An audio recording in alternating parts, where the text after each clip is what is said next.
Я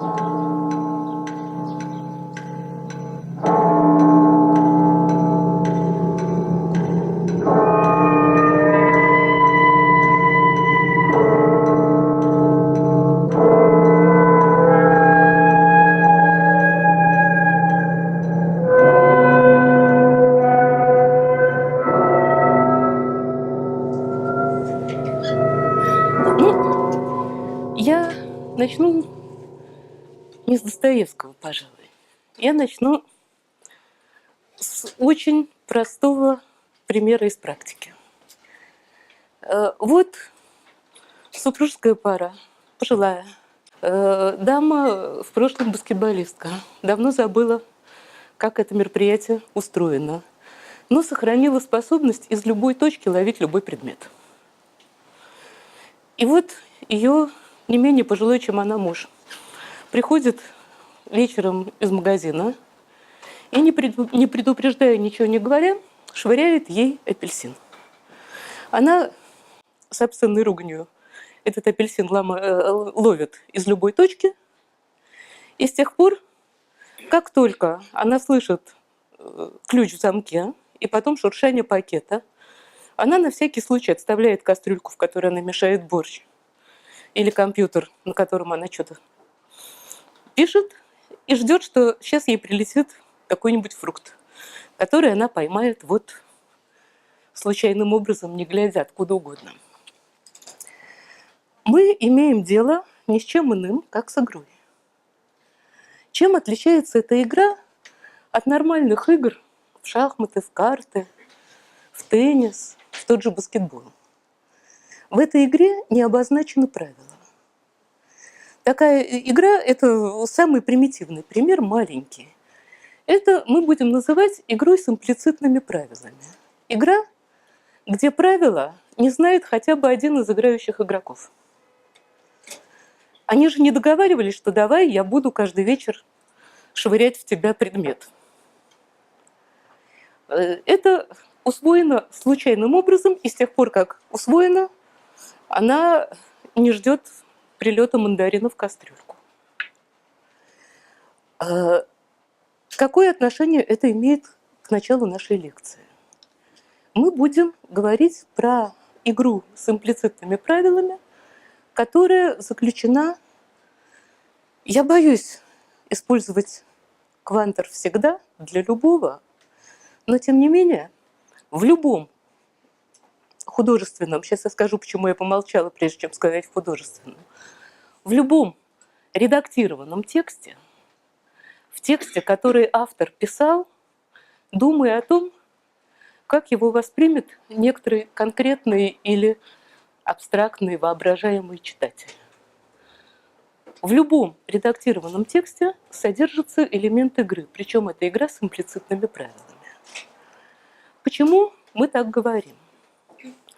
Каждый из нас сталкивался с наивным возмущением читателя, который не уловил, зачем нужно читать этот текст. Мне очень нравится байка, не могу сослаться, это уже, видимо, фольклорная байка, о том, как Блок читал в Петербурге, в замерзшем ледяном послереволюционном Петербурге, лекции по литературе для рабочих. Он рассказывал про Евгения Онегина, который продукт своей среды и так далее. И после этого кто-то из рабочих его спросил: ну да, мы все понимаем, но почему нужно было это в стихах и так длинно рассказывать? Это, конечно, наивный подход, но я думаю, каждый из нас, кто играл в щелкунчик пультом возле телевизора и натыкался на какой-нибудь чумовой сериал «Лариса не может простить Олегу его невнимание»,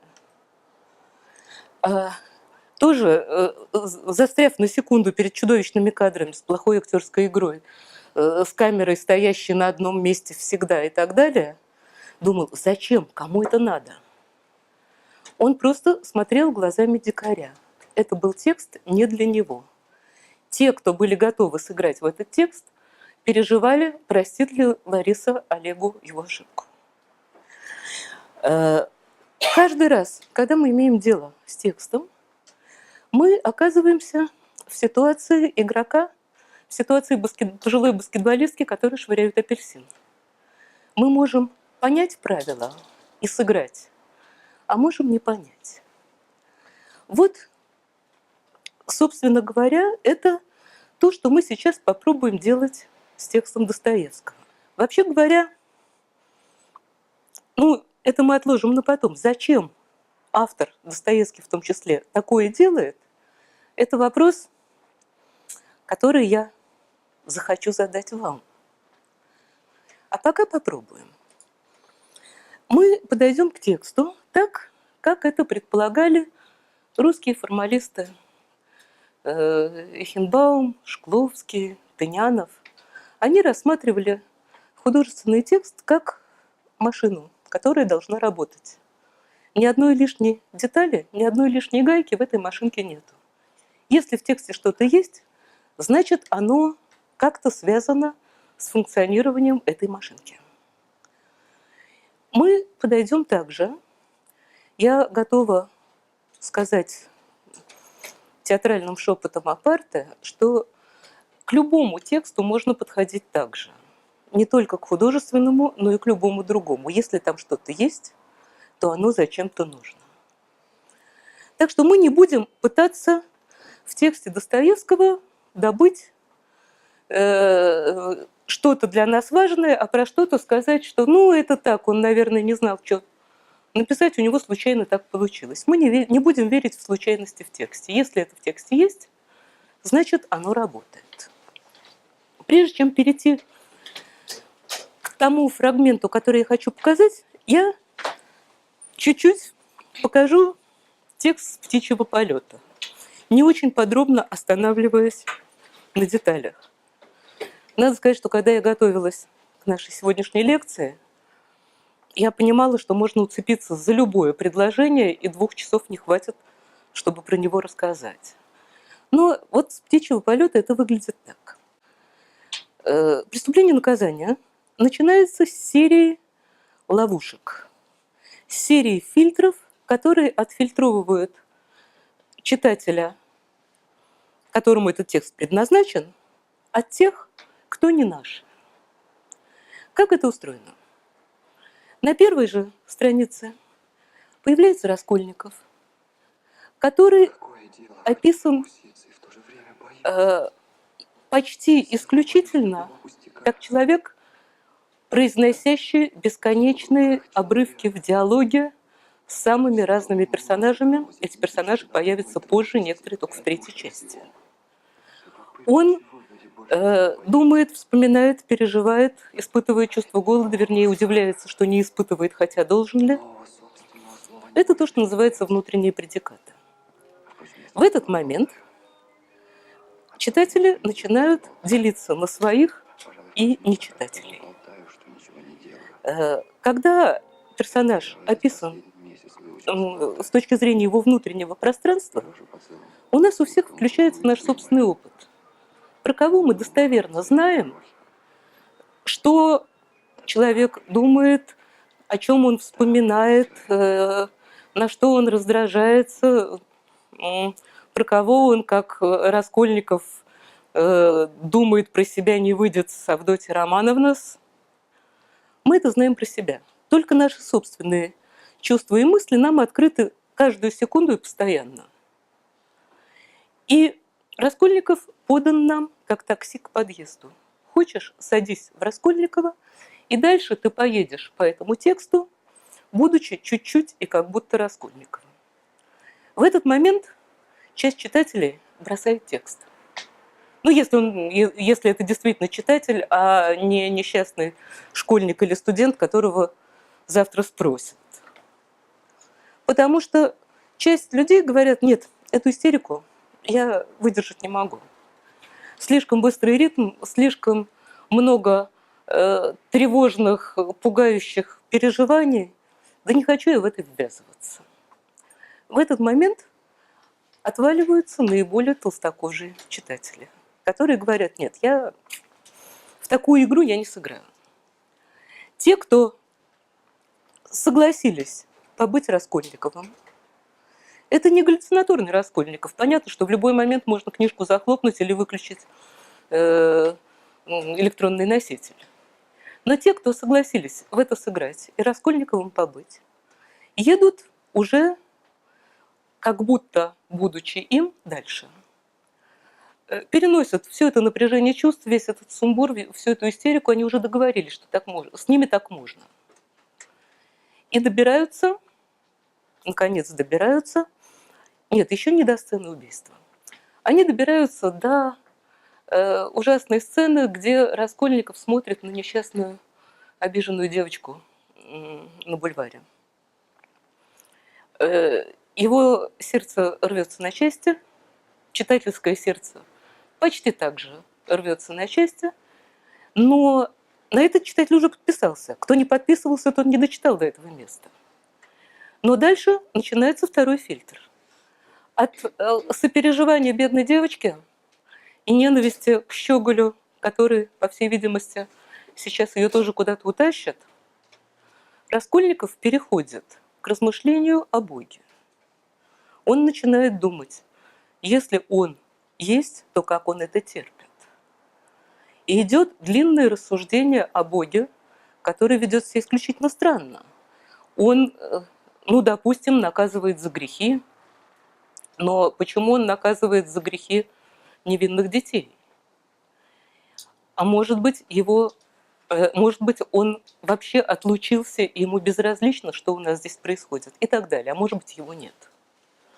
В этот момент нефилософская часть читателей тоже бросает этот текст. Мы договорились, что это будут бешеные переживания, да, согласен. Но все это занудство философическое, и те, кто на это не согласны, оставляют текст. Кто не оставил текст в этот момент? Либо те, кто уже сами так или иначе, осознанно или неосознанно, думали нечто похожее, либо те, кто был готов про это думать, и вот им предложен стройный способ про это думать. Толстой, кстати, говорил, обещал не отклоняться, и не отклонюсь сильно, но толстовская идея, что книга – это машина для мышления. Залезаешь в героя, начинаешь думать его мысли. До этого залезаешь в героя, начинаешь чувствовать его чувства, а теперь начинаешь думать его мысли. Вот отфильтрована еще часть не своих. Те, кто не захотели, те, кто не согласились на наброшенный им апельсин. После этого, собственно говоря, начинается уже, прям скажем, работа со своим читателем. И вот я, пожалуй, еще один эпизод, который я не собираюсь здесь показывать, но я его тоже по-быстрому, так сказать, не покажу, а предъявлю. Встреча Раскольникова с Мармеладовым. Липкий подвал, где Мармеладов, случившийся рядом, рассказывает Раскольникову про несчастье своей жизни и делает то, что Достоевский называет гордыня страдания. Лучше всего этот эпизод иллюстрирует невинные дети. У меня в опыте был лонгитюдный эксперимент, 2 года он длился, с очень тяжелыми подростками, школьниками 10 и 11 класса, от которых отказались все школы. Они были Маугли, они были невинны в отношении литературы настолько, что, кажется, знали не все буквы, и буква Ю им давалась с трудом. Ужас перед тем, что нужно прочесть полстраницы, я помню до сих пор. И я попросила их, не читая, это было нереально, они бы все равно не стали это читать. Естественно, про то, чтобы почитать какую-то критику, об этом и речи не было. Я просто распечатала на 1,5 странички А4 эту сцену встречи, разговора Раскольникова, горячо сопереживающего, и Мармеладова, который рассказывает свою знаменитую историю, что бедность – это не порок, нищета, свод, порок и так далее. И я попросила абсолютно невинных и несколько девиантных крошек просто прочесть вот эти 1,5 странички и честно написать мне как можно короче, зачем нужны там дополнительные какие-то персонажи, кроме Мармеладова и Раскольникова. А этот подвальчик полон народу. Там есть хозяин с лицом, похожим на амбарный замок. Там есть хохочущая публика. Там, как обычно у Достоевского, там хор голосов раздается. И я просто попросила ничего, не объясняя, не рассказывая, просто придумать. Если это не просто он на всякий случай это сделал, чтобы больше денег получать, то вот зачем ему понадобились эти люди? И невинная крошка. То есть, в общем, все выполнили это задание с большим энтузиазмом и не расходились после занятия. Вот как написал трудный 16-летний ребенок, зачем они понадобились. Он, во-первых, их расклассифицировал. Кто предъявлен в виде голоса, у кого есть глаза, у кого есть лицо, кто с чем сравнивается и так далее. Тынянов бы рыдал. И после этого, после всех этих классификаций, он сделал вывод. Если бы, написал он, Мармеладов разговаривал с Раскольниковым и больше бы никого не было, мы бы, как Раскольников, все рассиропились и рыдали бы над бедным Мармеладовым. А не поскольку, там были рубленые фразы, но там были другие персонажи, которые кривлялись, ржали и не верили, и благодаря им мы поняли, что Мармеладов, держитесь, это как Стас Михайлов. Я после этого погуглила, кто такой Стас Михайлов. Мармеладов – это как Стас Михайлов. Он сам поет про любовь, а сам никого, кроме себя, не любит. Что, в общем, соответствовало идее Достоевского. Вот мы сейчас попробуем изобразить достаточно, по возможности, невинных в литературном отношении людей, мы попробуем посмотреть, как устроен текст. Я сначала хотела начать с собственной игры, но я начну со сцены, которая может очень проницательному читателю задать правила этой игры. Это сцена, предшествующая поминкам по Мармеладову. Я на всякий случай, я надеюсь, что я никого не обижу, но я на всякий случай буду напоминать, кто есть кто, не потому что я не верю в то, что все знают преступление и наказание наизусть, а потому что я буду показывать, как его нельзя знать наизусть. И не случайно я тоже на всякий случай пришла с книжкой, боясь, что я обычно все делаю наизусть, а тут я забоялась, что я что-то пропущу. Вот начинается сцена, где в дешевых комнатах живет Лебезятников. Лебезятников социалист, плюгавый человечек, мечтающий о коммуне и на самом деле, конечно, являющийся грубой и даже несколько бестактной пародией на Чернышевского, которого Достоевский не переносил. У него в комнате на некоторое время поселился другой, не менее нелюбимый Достоевским персонаж. Поселился Лужин. Лужин отделывал квартиру и покупал мебель,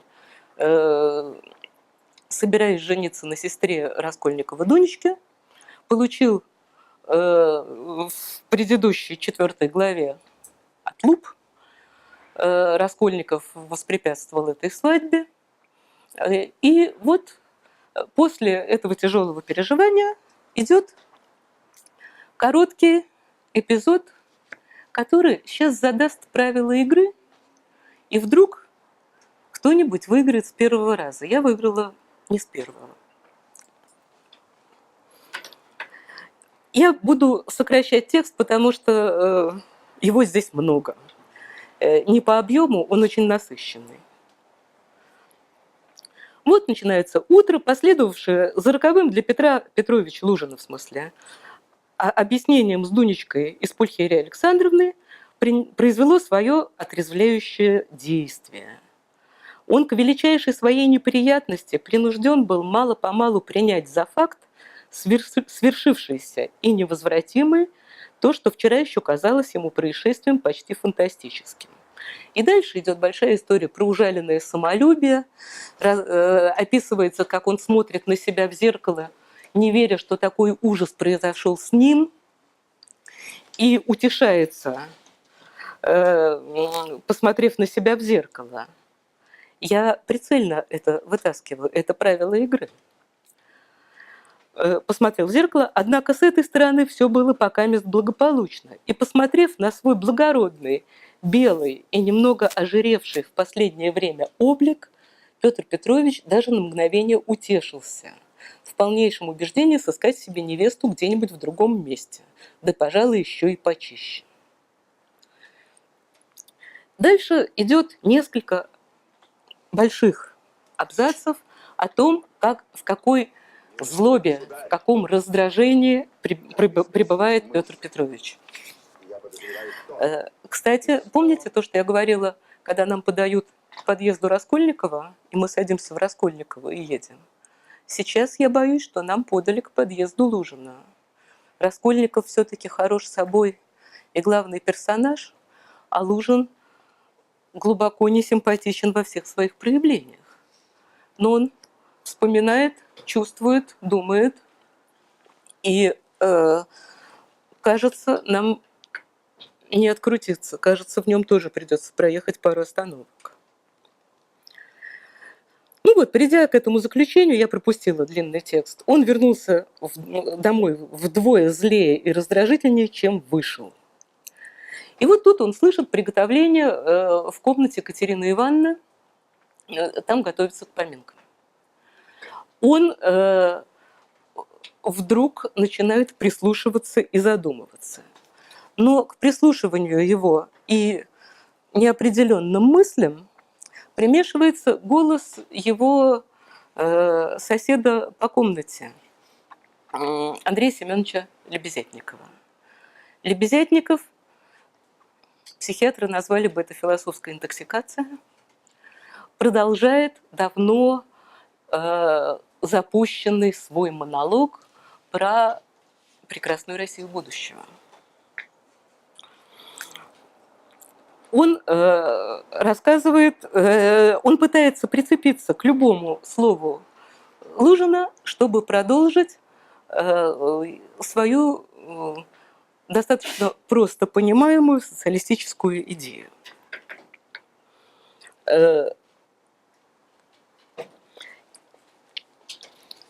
Прежде чем дать слово Лебезятникову, Достоевский честно, он всегда это очень честно и старательно делает, дает его портрет.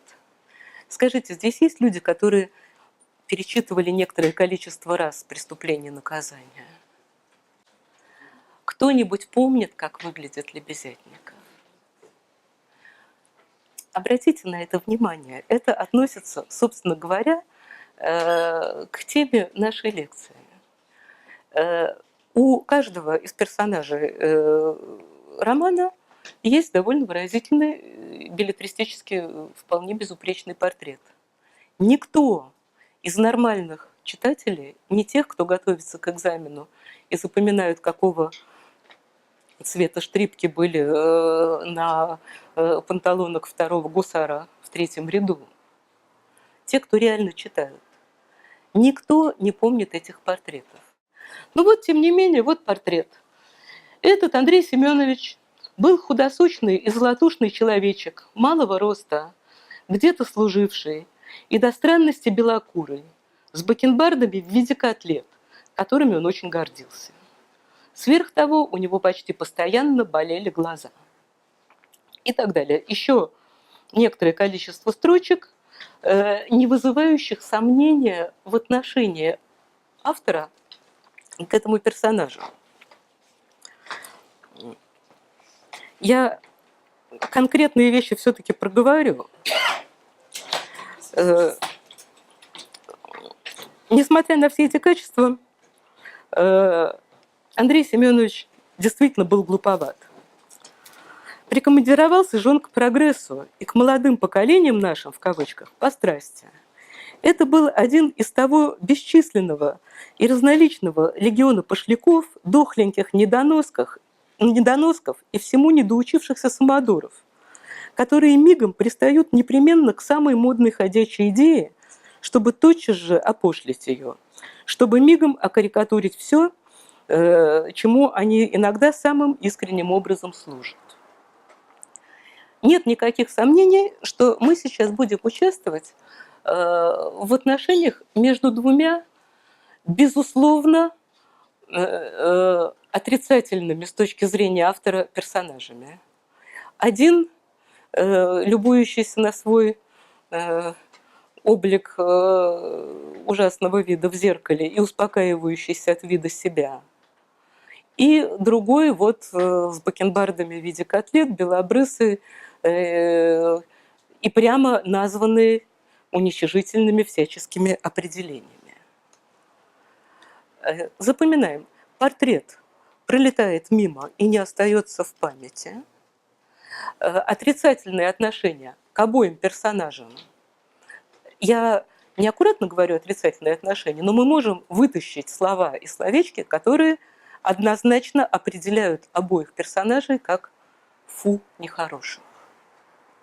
И сейчас они что-то будут между собой делать. Зачем они это будут делать? Я могу коротко рассказать, что они будут делать, но тогда мы с правилами игры не справимся. Коротко будет вот что. Лужин будет что-то замышлять и считать деньги. А Лебезятников будет нести свою ахинею, которую он несет рефреном каждый раз, когда появляется в тексте, и за что Достоевского очень осуждали, потому что Чернышевский в это время томился в Равелине, и нехорошо было так его пародировать. А теперь вот что будет на самом деле. Это к вопросу о кратком содержании и реальном тексте. Вот, значит, идет экспозиция Петра Петровича Лужина. Петр Петрович, разменявший для каких-то причин в это утро несколько 5% билетов, сидел за столом и пересчитывал пачки кредитов и серий. Андрей Семенович, у которого никогда почти не бывало денег, ходил по комнате и делал сам себе вид, что смотрит на все эти пачки равнодушно и даже с пренебрежением. Вот у нас выстраивается мизансцена. Один сидит и считает купюры, другой ходит туда-сюда по комнате. Петр Петрович ни за что бы, например, не поверил, что и действительно Андрей Семенович может смотреть на такие деньги равнодушно.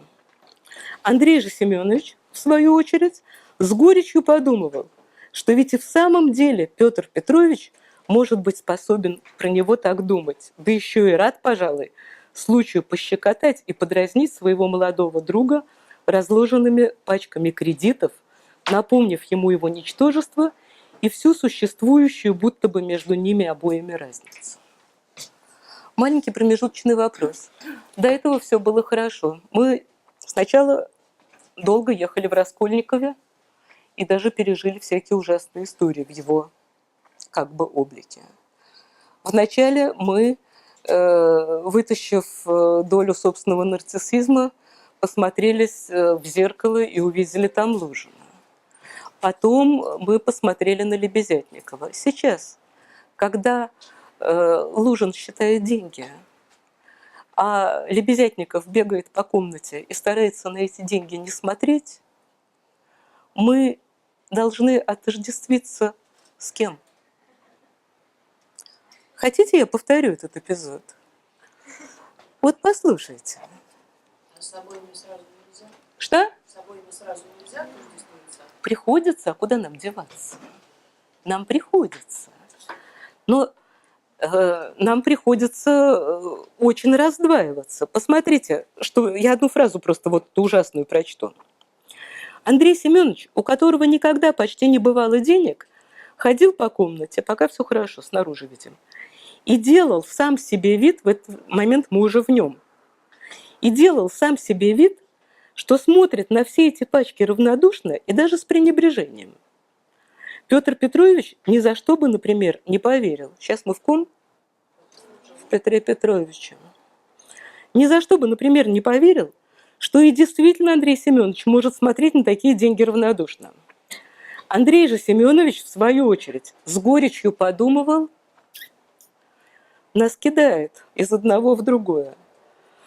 Что ведь и в самом деле Петр Петрович может быть способен про него так думать. Фрактал, галерея зеркал. Лебезятников думает, что Лужин может про него думать, что он, Лебезятников, думает.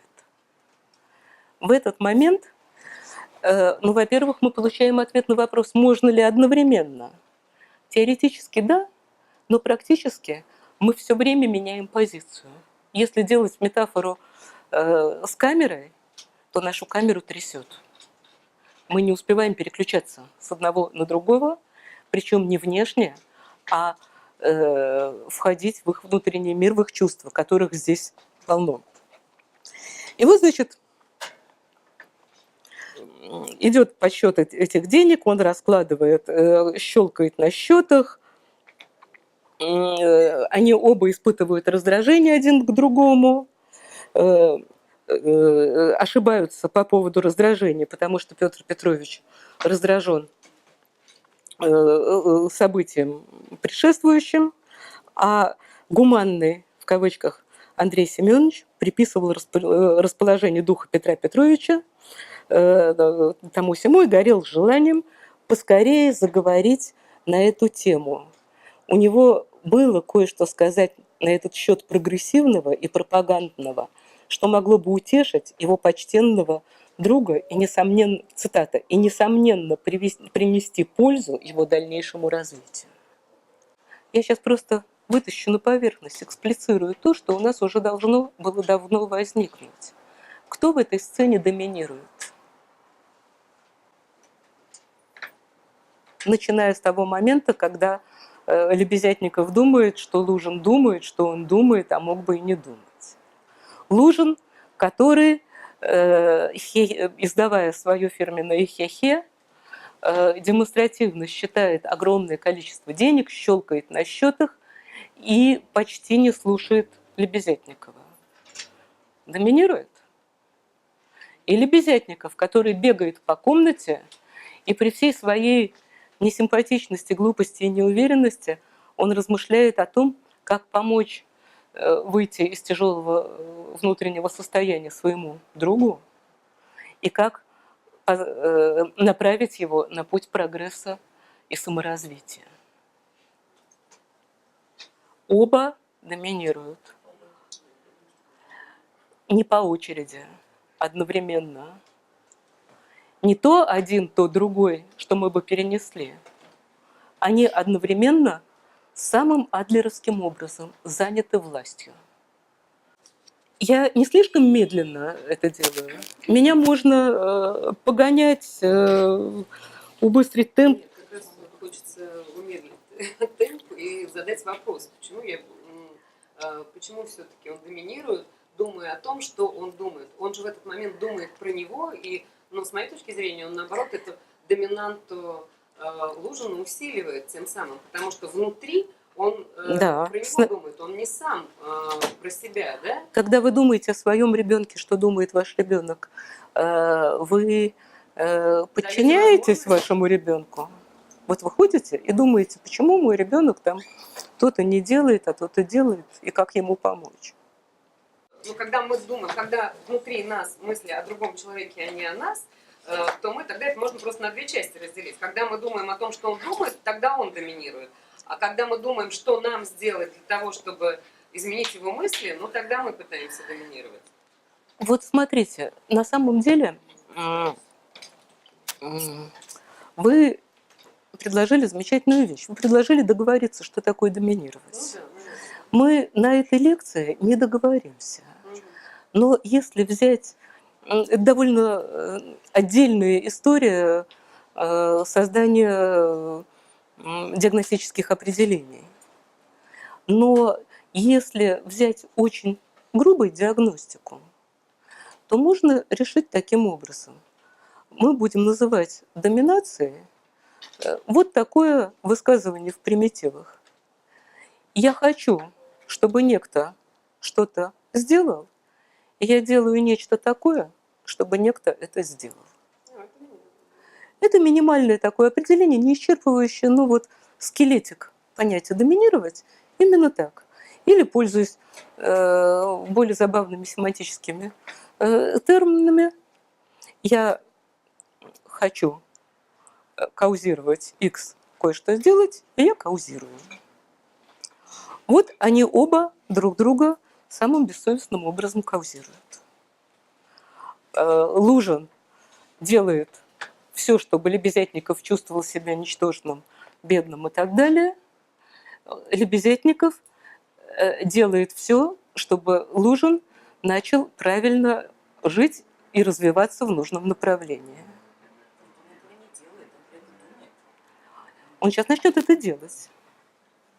Он сейчас начнет это делать. Вот просто, поскольку мы остановились на полдороги, то сначала он думает, что он должен сделать, чтобы принести пользу его дальнейшему развитию. И после маленького разговора про внешние события какие-то там поминки устраиваются у вдовы-то. Будто, не знаете, я вчера с ней говорил на эту тему. И тут он уже включается и развивал мысль обо всех этих обрядах. Про обряды еще будет. Вот он уже начинает своего старшего друга развивать. Они обмениваются соображениями по поводу готовящихся поминок, что ни один, ни другой не собирается туда идти. Лужин вдруг спрашивает, а будет ли там Раскольников. Раскольников, кажется, уже пришел, уже слышно был его голос. После этого начинается клоунада. Оказывается, ни тот, ни другой не могут по-хорошему туда прийти, потому что оба они обижали и Катерину Ивановну, и Сонечку. Разыгрывается это очень коротко и абсолютно цирковым образом. После того, как они говорят, что кто пойдет, да нет, не пойду, я тоже не намерен идти, сказал Лебезятников, еще бы, собственноручно отколотили. Понятно, что совестно, хе-хе-хе. Кто отколотил кого? Да вы-то, Катерину-то Ивановну, с месяц назад, что ли? Я ведь слышал вчера. И Петр Петрович, как бы утешенный, принялся опять щелкать на счетах. Это все вздор и клевета, вспыхнул Лебезятников, который постоянно трусил напоминания об этой истории. И совсем это было не так, это было другое. Как вы думаете, на что Лебезятников с этой историей про поколотили перейдет? Он перейдет на вопрос равноправия женщин. Он будет рассказывать, как Катерина Ивановна ему весь бакенбард выщипала. Всякому человеку позволительно, надеюсь, защищать свою личность. К тому же я никому не позволю с собой насилие по принципу, потому что это уже деспотизм.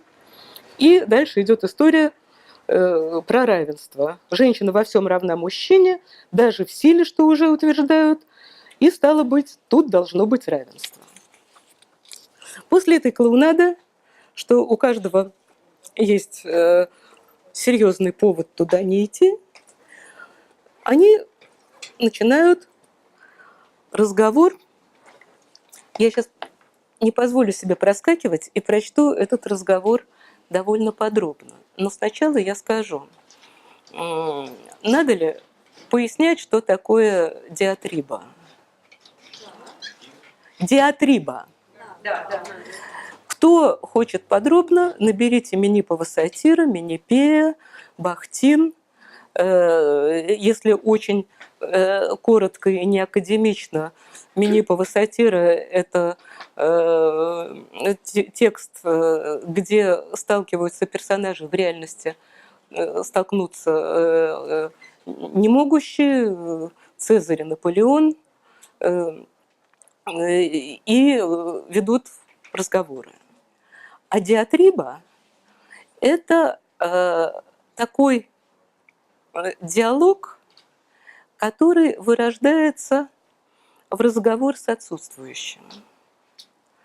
Минипейные диалоги – это диалоги, ну, чаще всего это разговоры в царстве мертвых, что-нибудь такое. Встречаются разные в жизни никогда не сталкивавшиеся персонажи и спорят о сущностях. А в диатрибе персонаж разговаривает с отсутствующими, обращается к некоторому, ну это риторический чаще всего уже прием, к некоторому неприсутствующему и не слышащему его человеку. И вот тут, после этой клоунады, начинается та самая диатриба.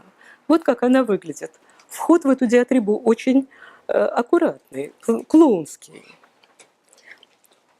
Кстати, в античной диатрибе как раз было принято смешивать страшное, смешное, высокий стиль, сквернословие, низкое, высокое, смешное и страшное. Вот это я просто предупредила, что я сейчас буду читать. Поехали. Они продолжают поддевать друг друга, что каждый кое в чем виноват. Я бы непременно пошел, то есть сесть за чужую хлеб-соль и тут же наплевать на нее. Так что ли? Совсем не наплевать, а протестовать. Это Лебезятников, естественно. Я с полезной целью. Я могу косвенно способствовать развитию и пропаганде. Всякий человек обязан развивать и пропагандировать, и, может быть, чем резче, тем лучше. Я могу закинуть идею, зерно. Из этого зерна вырастет факт. Чем же я их обижаю? Сперва обидятся, а потом сами увидят, что я им пользу принес. Вот у нас обвиняли было Теребьеву, вот что которая теперь в коммуне, что она, когда вышла из семьи и отдалась, то написала матери и отцу, что не хочет, будто бы это слишком грубо с отцами-то, что можно было бы их пощадить, написать мягче. По-моему, все это вздор, и совсем не нужно мягче, напротив, тут-то и нужно протестовать. Дальше идет такая же смешная история про Вон Варенц 7 лет с мужем прожила, и потом тоже, естественно, идет история про гражданский брак Теребьева. И сейчас он перейдет к своим родителям. Через буквально несколько строк он начнет, разоблачая, пропагандируя и зароняя зерно, говорить: жалко, что мои родители умерли, а то я бы им показал. Они бы у меня узнали. Чуть позже он будет, продолжая историю, как он родителям показал бы, борясь с предрассудками и не исполняя ритуалов, если случится невозможное, вот буквально через абзац, говорит он, если случится невозможное, и я выйду замуж, тьфу, женюсь. Мне жалко Чернышевского, так правда было нельзя делать. Тьфу, женюсь. И моя жена через месяц после брака заведет любовника, я скажу ей, слышите, как он уже разговаривает с несуществующим персонажем. Я скажу ей: друг мой, раньше я тебя только любил, а теперь уважаю. Это просто строчка, и что делать? Все это время Лужин приговаривает хе-хе и считает деньги. Подробно считает, тут описано, как он их перекладывает, как он разложил отдельно стопку сотенных бумажек, стопку 10-рублевых бумажек, часть пересчитал, подвел итог и запер, часть оставил на столе. И после того, как Лебезятников рассказывает о том, что все это предрассудки, благородство, предрассудки, все это ерунда, и вот я бы показал родителям, я бы им сказал, Лужин его перебивает и начинает расспрашивать очень неподробно про Мармеладовых, что там, они действительно нищие. И может ли Лебезятников позвать Сонечку? Снова клоунада, снова история про то, что Лужин подозревает, судя по всему, справедливо подозревает Лебезятникова, что тот находится с Сонечкой в сложных отношениях, а Лебезятников рассказывает, что только чтобы ее развить и заронить зерно. И тем не менее Лебезятников мчится и приводит Сонечку. Все это сопровождается лужинскими хе-хе, разговорами про благородство. Я вот, пожалуй, еще про благородство этот кусочек покажу. Вот после того, как он показал бы родителям, я несколько раз утверждал, что этот вопрос, женский вопрос, возможно излагать новичкам не иначе, как в самом конце. Уж когда он убежден в системе, и когда уже развит и направлен человек. Да и что, скажите, пожалуйста, вы такого постыдного и презренного находите хотя бы в помойных ямах? Я первый, я готов вычистить какие хотите помойные ямы. Тут даже нет никакого самопожертвования. Тут просто работа, благородная, полезная обществу деятельность, которая стоит всякой другой, и уж гораздо выше, например, деятельности какого-нибудь Рафаэля или Пушкина, потому что полезнее. Лужин подхватывает: и благороднее, благороднее, хе-хе-хе. Что такое благородное? Я не принимаю таких выражений. Вы запомните, что они разговаривают про благородство, про ритуалы, нарушение ритуалов, прямоту высказывания и так далее. Все, что полезно человечеству, то и благородно. Хихекайте сколько вам угодно. Петр Петрович очень смеялся. Он уже кончил считать и припрятывал деньги. И вот, значит, после того, как Лужин убеждается, что Раскольников уже пришел, он просит привести к нему Сонечку. Вот кусок с разговором с Сонечкой я все-таки чуть-чуть прочту. Вот, значит, входит Сонечка. Петр Петрович усаживает ее за стол, сам садится на диван, уселся напротив Сони, внимательно посмотрел на нее и вдруг принял чрезвычайно солидный, даже несколько строгий вид. Дескать, ты-то сама чего не подумай, сударыня. Соня смутилась окончательно. Во-первых, вы, пожалуйста, извините меня, Софья Семеновна, перед многоуважаемой вашей мамашей. Так ведь, кажется, за место матери приходится вам, Катерина Ивановна. Начал Петр Петрович весьма солидно, но, впрочем, довольно ласково. Видно было, что он имеет самые дружественные намерения. Так точно, такс, за место матери, торопливо и пугливо ответила Сонечка. Дальше я просто обращаю ваше внимание, будет очень официозный, полный периодов абзац Лужина и повтор последнего слова с прибавлением слова «ер», так точно, и постоянной ремаркой смутившаяся, испуганная, растерянная Сонечка. Вот большой период, так вот, и извинитесь перед нею, что я по обстоятельствам независящим принужден манкировать и не буду у вас на блинах, то есть на поминках, несмотря на милый зов вашей мамаши. Так скажу сейчас. И Сонечка торопливо вскочила со стула. Еще не все, остановил ее Петр Петрович, улыбнувшись на ее простоватость.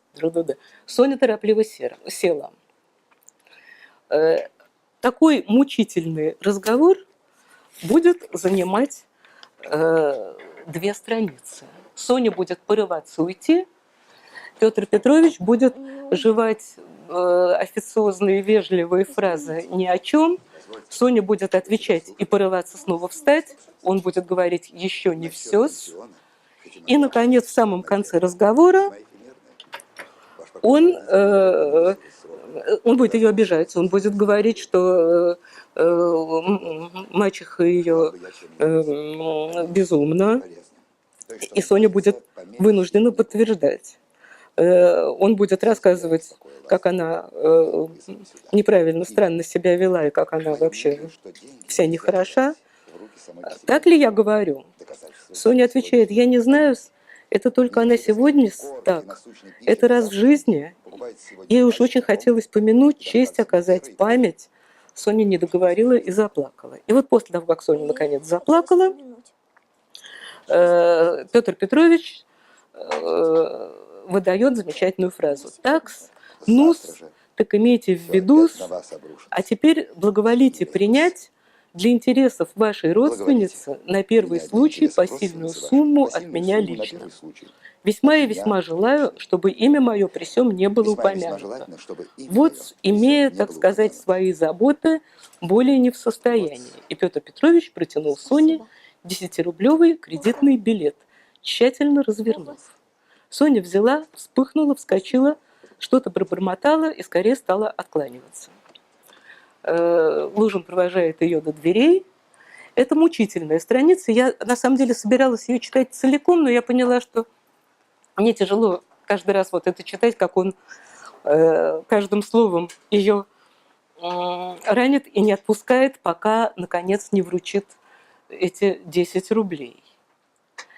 После этого будет фонтан.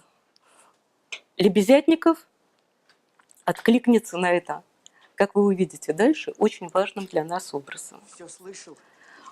Он завопит: я все слышал и все курсивом видел, сказал он, особенно упирая на последнее слово. Это благородно, то есть я хотел сказать гуманно. При желании избегнуть благодарности я видел. И хотя, признаюсь вам, я не могу сочувствовать по принципу частной благотворительности, потому что она не только не искореняет зла радикально, но даже питает его еще более. Тем не менее, не могу не признаться, что смотрел на ваш поступок с удовольствием. Да-да, мне все это нравится. И тут они, значит, поговорят с Лебезятниковым снова про развитие, снова про семью, снова про то, что рога у мужа – это мерзкое пушкинское неправильное слово, и что рога украшают человека, и вообще в будущем не будет никаких рогов. И все это говорит про те деньги, которые, что он одобряет, что он в карман ей положил. Ну, здесь это еще никакого кармана не было. Нет, он не прозвучал, но вот здесь... Здесь было вот что, Таня. Лужин разворачивает, подробно разворачивает 10 рублей, и в конце длинного мучительного диалога вручает это Соне. Соня уходит. Лебезятников начинает рассказывать, что это благородно, хотя благородства не существует, он против благотворительности, хотя это благотворительность, мне это нравится, но это очень плохо. Это не искореняет зло. Но хорошо, что Лужин так поступил. То есть вот... А я считала, что здесь всегда считала искренне, что это уже расхождение контекста, что он говорит совсем про другую ситуацию, про которую он подглядел. Нет. Здесь все, я поэтому стала читать. Здесь написано, что написано. Мы договорились, что текст – это машина, каждая гаечка на своем месте, и мы смотрим, как оно работает. Никакого подкладывания ничего в карман здесь не было, и мы про это не знаем. Вы подглядели в чужие карты. Вы подглядели. А представьте себе, что мы читаем это в первый раз, мы не знаем, что будет дальше. Вот перед нами большая экспозиция кое-чего. 2 отвратительных персонажа. Ужасный Лужин и идиотский Лебезятников. Они не хороши по-разному. Они одинаково злобно описаны их автором. Лужин, считающий деньги, Лебезятников, риторическим образом разговаривающий с отсутствующими персонажами и присоединяющийся к невероятным фигурам вне этой комнаты. Главная его цель – никаких предрассудков, ритуалы – это тьфу, благородство не существует, нужна польза, чистка выгребных ям выше Рафаэля, Пушкин – плохое слово и так далее. Нас бросает из одного к другому. Остановиться ни в одном мы не можем. Во-первых, потому что смена ракурса происходит очень быстро. А во-вторых, нам постоянно звучит предупреждение. Ты что, хочешь, как они? Ты что, прямо вот хочешь побыть Лебезятниковым? Да что ты? А что, Лужиным? Ой, да не надо. Это даблбайнд. Отождествись, не смей отождествляться. Надо сказать, что это делают многие авторы, предлагая своего героя в качестве фигуры для отождествления и одновременно снабжая его такими характеристиками, которые препятствуют этому отождествлению. Но это была экспозиция сцены. У меня нет уверенности, что все запомнилось, потому что, как вы увидите,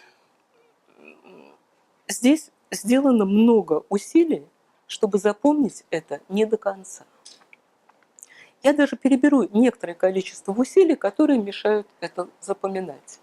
Во-первых, это раздвоение нашего читательского «я». Когда мы находимся в одном образе, в тексте, нам хорошо. Когда мы оказываемся как будто Печориным, или наоборот, как будто на выбор, кому ближе Улисс, кому ближе в поисках утраченного времени. Можно взять любой сложности текст, но мы держимся внутри одного персонажа. И мы расставляем пространство вокруг этого персонажа очень естественным для себя образом. Что-то близко, что-то далеко. Некоторые персонажи, которых я люблю, некоторые, которых я не люблю, мои знакомые мысли, мои тревоги, мои страхи и так далее. Выстраивается хорошая эгоцентрическая вселенная. Достоевский не дает нам это сделать. Он нам предлагает двух ужасных, бросает нас из одного в другого, и выстроить пространство ни внутреннее, ни внешнее мы подробно не можем. Да еще Лебезятников, как назло, бегает по всей комнате, а Лужин сидит. То мы видим неподвижным лужинским взглядом пачки банкнот и счеты на столе, то перед нами мелькают стены комнаты бегающего и несущего смешную гипертекстовую ахинею Лебезятникова. Нам трудно это запомнить, у нас не выстраивается. А дальше, наоборот, начнется гораздо более спокойная для читателя история. Если использовать психологическую терминологию, я бы сказала, что вот эта вот экспозиция перед тем, что нам сейчас предстоит, это была интервенция, создающая экспериментальный невроз. Знаете, что такое экспериментальный невроз? Например, если мне нужно, чтобы человек был более, чем обычно, неспокоен, внушаем и так далее, я, например, дам ему какое-нибудь задание на скорость, задав время таким образом, что это задание невозможно выполнить. Он будет торопиться, стараться делать скорее, скорее, скорее, расстраиваться, что не успевает проверить. После этого некоторое время он будет в чувствах достаточно растрепанных, чтобы можно было что-то делать. Это неправильная, нехорошая манипуляция, и я призываю ей никогда не пользоваться, кроме как для некоторого совершенно невинного эксперимента, а ни в коем случае не в терапии. Но Достоевский, которому терапевтическая этика не просто чужда, он честно пишет, что он ненавидит психологию, и что он не психолог, потому что психология изучает человека заранее заданного и неподвижного, а человек все время меняется. Но он говорил про психологов своего времени, но и про некоторых психологов нашего времени, конечно. И вот после того, как создается этот экспериментальный невроз, когда мы понимаем, что мы, с одной стороны, увлеченно прочли этот текст, он смешной. Кстати, кто не обращал внимания, какие смешные куски есть у Достоевского, обратите внимание, страшный античный юмор Достоевского. Прочитывается, не глядя, после этого у нас ощущение, что нужно бы вернуться, мы не все запомнили, нас слишком многое отвлекало, нас отвлекали смешные вещи, нас отвлекало переключение с фигуры на фигуру, нас отвлекало то, что говорит то неподвижный Лужин, то бегающий туда-сюда Лебезятников, нам сильно препятствовала в некоторых местах синтаксическая модель Лужина, который говорит длинными предложениями с несколькими придаточными, с канцеляризмами «пойди дочитай, хочется проскочить». И мы проскакивали. Над нами же не стоял надсмотрщик. А потом Сонечка, которая сравнивается с ребенком, который хочет уйти, вместе с Сонечкой мы хотели уйти. Потом нас сбивал точно так же с толку Лебезятников, который скачет с мысли на мысль, который не договаривает предложение, который соскальзывает, который начинает про одно, его уносят в другое. Он крутится вокруг ритуалов, благородства, женского вопроса, выгребных ям, но все недоговорено, все обрублено. И вот, немножко сбитые с толку, мы оказываемся, наконец, в устойчивом и спокойном месте. Это этажом ниже происходят поминки по Мармеладову. Вот вполне устойчивое, позволяющее хорошо оглядеться в тексте описание.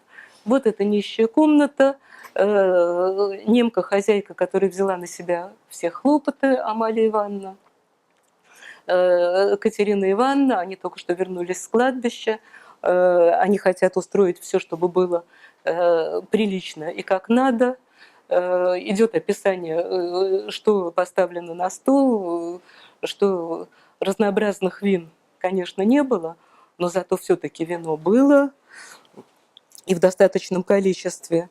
Сейчас я просто прочту кусочек, чтобы у читателя было место остановиться и отдышаться после скачков предыдущего абзаца. Вин во множественном числе и многоразличных сортов не было. Мадеры тоже. Это было преувеличено, Лужин упрекал их. Но вино было. Были водка, ром и лиссабонское, все сквернейшего качества, но всего в достаточном количестве. Из яств, кроме кутьи, было 3-4 блюда, между прочим, и блины. Все с кухни Амалии Ивановны. Да сверх того ставились разом 2 самовара для предполагавшихся после обеда чаю и пуншу. Закупками распорядилась сама Катерина Ивановна. Слышите, как изменился синтаксис? Только что был волейбол фразами, причем синтаксис того, как говорил Лужин, принципиально отличался от синтаксиса того, как говорил Лебезятников. Один бубнит, другой бросает рваные фразы. И вдруг спокойное беллетристическое повествование, вот как они все устраивали, вот что стояло на столе. Одно из моих сильных впечатлений раннего прочтения Достоевского, чтобы было понятно, какая страшная нищета. Описывается, что приборов и тарелок на всех хватило, но все были разные. Вот накрытый стол, и дальше начинается вполне театральная сцена с выходами персонажей. Приходят всяческие гости, Катерина Ивановна пригласила всех, приходят в том числе и незнакомые, не знавшие никогда Мармеладова, жильцы этих нищих номеров, одного пришедшего без жилетки, чуть ли не в шлафроке, вытолкали за неприличный вид, приходят просто поесть. Описано, как рассаживается на заднем плане греческий хор. Они дальше будут подавать реплики. В нужное время отрывочные реплики, создавая шорох толпы. И на фоне того, как собираются гости, каждый из них расстраивает Катерину Ивановну своим непрезентабельным видом, начинает происходить небольшая предварительная драма. Катерина Ивановна сейчас схватится с хозяйкой Амалией Ивановной. Это еще один фрагмент, который позволяет нам вычислить правила. Я пропущу вот эти замечательные куски, уж этот-то что о себе думает, его только из милости и так далее.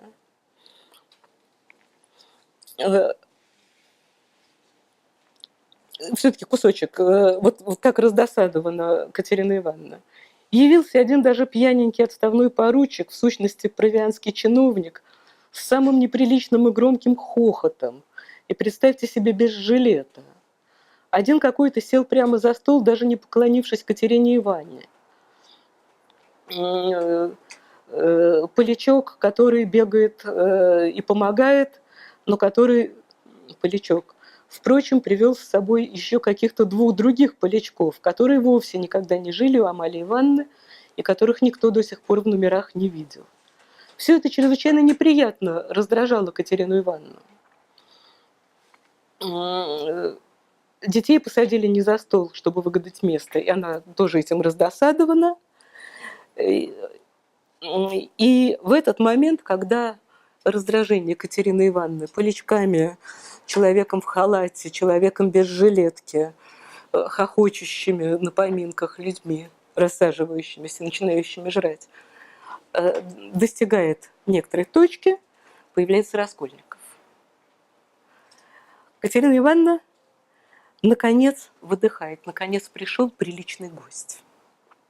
Раскольников вошел почти в ту самую минуту, как воротились с кладбища. Катерина Ивановна ужасно обрадовалась ему.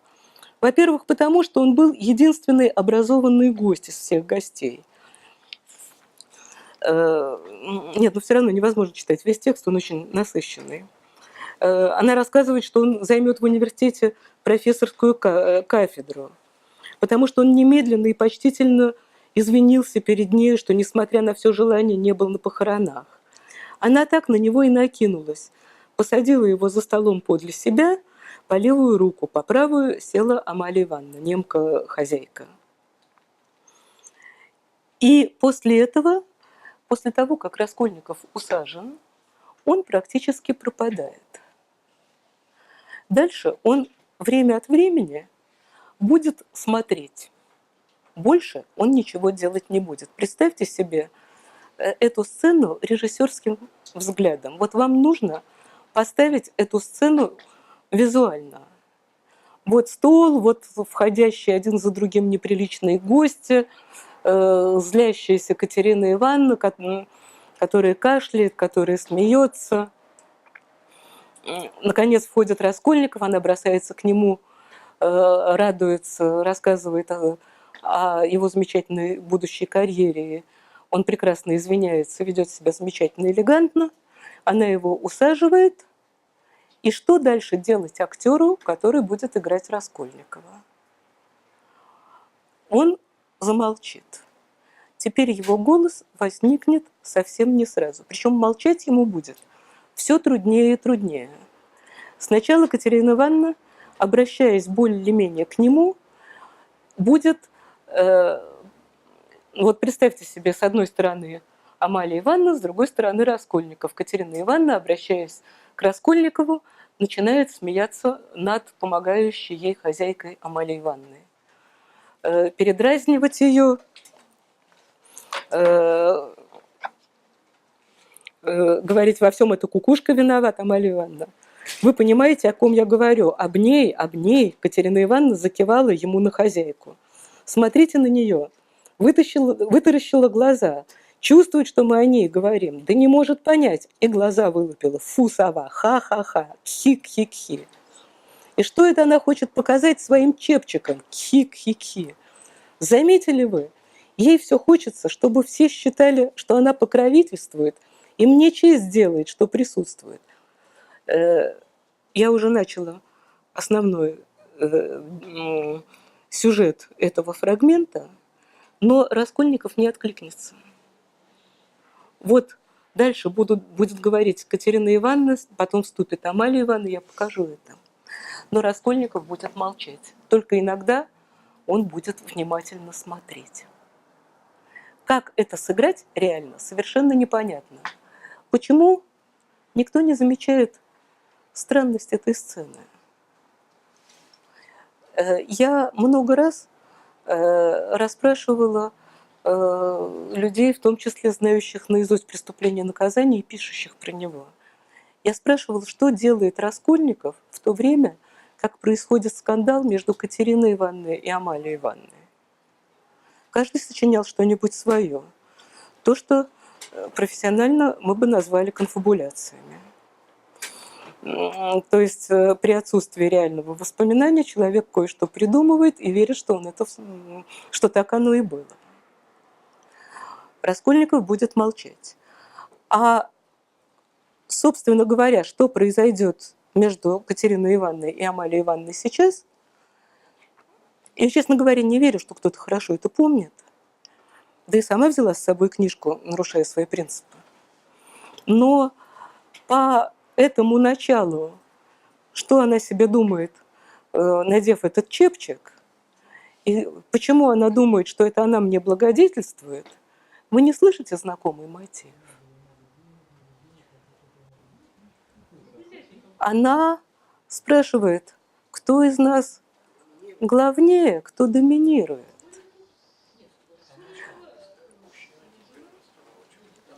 Совершенно верно. Причем не просто мужчины, а два по-разному дурака. Я пропустила один кусочек, желая избежать слова «дурак», но в школе ты меня спровоцировал. Я проговорю, когда идет пролог к этой ситуации, разговор Лебезятникова и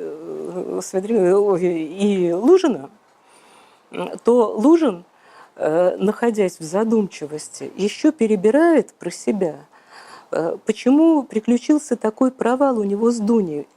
Он, конечно, им ни копейки денег не давал, так что они в Петербург, приехавши, бедовали. И он-то думал, что они тогда будут на него смотреть как на спасителя. А вот, может быть, надо было денег дать, чтобы там приданое, магазины, коробки, подарки, и тогда бы просто так. Дуня не смогла его так легко бросить. С подарками-то жалко расставаться, а пришлось бы вернуть.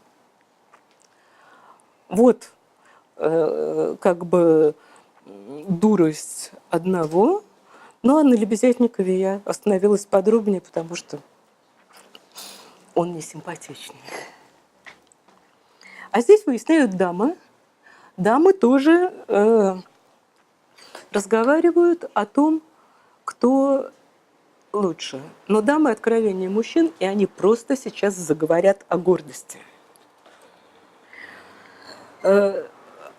Катерина Ивановна, кашляя, смеясь, текст все время прерывается достаточно театральными ее выкриками. Она начинает что-то рассказывать, отвлекается на Полячков, шуты какие-то, чумички. Посмотрите на этого с нечистым лицом.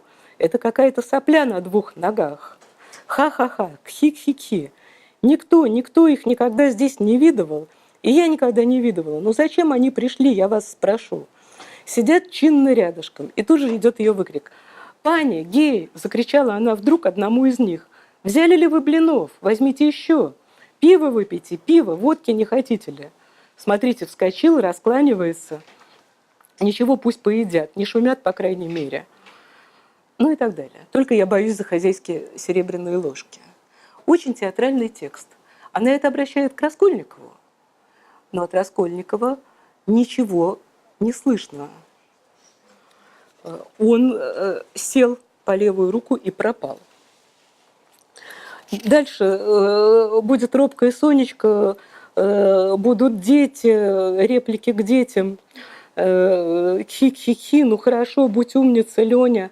Леня и Леночка тут варьируют, это действительно редакторская, видимо, неаккуратность. И ты, Коля, не болтай ножками, сиди, как благородный ребенок должен сидеть. И вот посреди всего этого начинается постепенно ссора. Ссора закипает на абсолютно неожиданном месте. Амалия Ивановна, немка, хозяйка, которая изо всех сил старается, чтобы стол был приличным.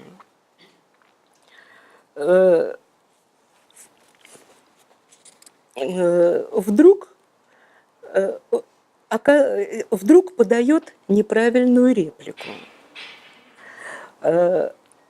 Неправильная реплика выглядит так. Катерина Ивановна на пике своего раздражения начинает вспоминать, как было прекрасно у нее в родительском доме, какой был благородный родительский дом, какой благородный был у нее отец, который ее нынешних гостей, если бы пустил к себе, так только из жалости. И рассказывает о том, как все было чисто, и начинает мечтать, как она тоже так у себя устроит, чтобы все было идеально чисто. И тут немка вмешивается с историей про своего папеньку, который тоже был замечательный человек, и у которого тоже в доме была исключительная чистота.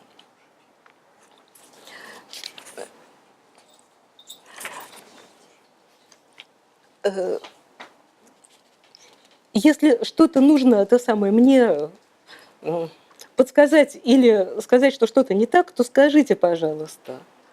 Мы же, в общем, с Достоевского играем, то есть диалог предполагается.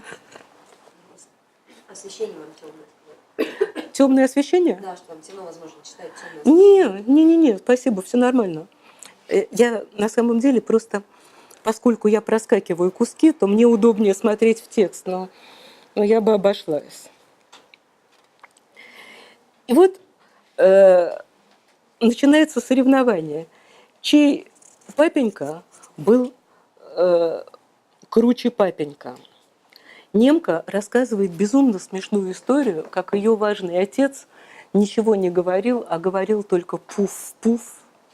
И рассказывает трогательную историю про своего отца, который, попавший в ужасную историю, плакал и просил, и его отпустили. А Катерина Ивановна хохочет, что это неблагородно, что нельзя просить пощады, плакать и так далее. Вот ее отец, крутой отец и так далее. И их спор о правильном понимании гордости, о немецкой гордости и истерической гордости Катерины Ивановны доходит до того, что дамы вцепляются друг другу в волосы. Все это происходит под аккомпанемент хора, который вставляет реплики, часто неприличные, как положено, Минипея главенствует.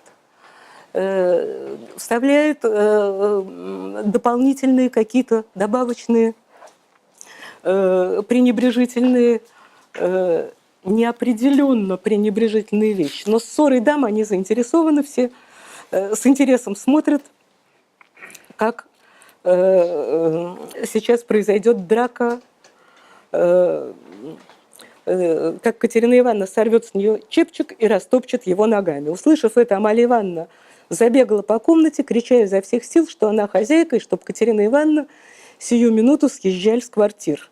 Это потому, что они разговаривали про то, как горд был один отец и как горд был другой отец. Гордость понимается по-разному. Потом бросилась собирать со стола серебряные ложки, поднялся гам и грохот, дети заплакали, Сонечка бросилась удерживать Катерину Ивановну. Но когда Амалия Ивановна вдруг закричала что-то про желтый билет, Екатерина Ивановна отпихнула Соню и пустилась к Амалии Ивановне, чтобы немедленно привести свою угрозу насчет чепчика в исполнение. Вот низкая комедия, драка двух почтенных дам под хохот и реплики аккомпанирующих им жрущих, пьющих, непрезентабельно одетых героев второго круга. Раскольникова нет. Он продолжает сидеть по левую руку, не реагируя на сорванные чепчики и начинающуюся драку. В эту минуту отворилась дверь, и на пороге комнаты вдруг показался Петр Петрович Лужин. Следующий выход, новый акт. Он стоял и строгим, внимательным взглядом оглядывал всю компанию. Катерина Ивановна бросилась к нему. Только что она также бросалась к Раскольникову, вы мой спаситель. Теперь она бросилась к Петру Петровичу Лужину, наконец-то приличный гость. Она бросится через 2 страницы еще к одному спасителю. Это будет Лебезятник. Она бросается к нему. «Петр Петрович!» — закричала она, «защитите хоть вы!» А Раскольников что делает? Молчит. Иногда внимательно смотрит. 2 раза он тут внимательно смотрел. «Защитите хоть вы! Внушите этой глупой твари, что не смеет она так обращаться с благородной дамой в несчастье, что на это есть суд, я к самому генерал-губернатору, она ответит. Помня хлеб-соль моего отца, защитите сирот». Я пропустила чудесный кусок с хлебом-солью моего отца. Просто очень насыщенный текст, а я хочу показать то, к чему мы идем. Но поссорились ли они потому, что Катерина Ивановна начала фантазировать, как если бы Амалия Ивановна знала ее в детстве, живущей у отца, как если бы она бывала в доме у отца. А Амалия Ивановна, черствая немка, не прервала ее и не сказала, что она не знала отца Екатерины Ивановны. Она подхватила это, как если бы она действительно была с ее отцом знакома. Они поддержали друг друга в фантазиях, но не сошлись отцами. И вот появляется Лужин, и он сейчас сделает все на контрасте.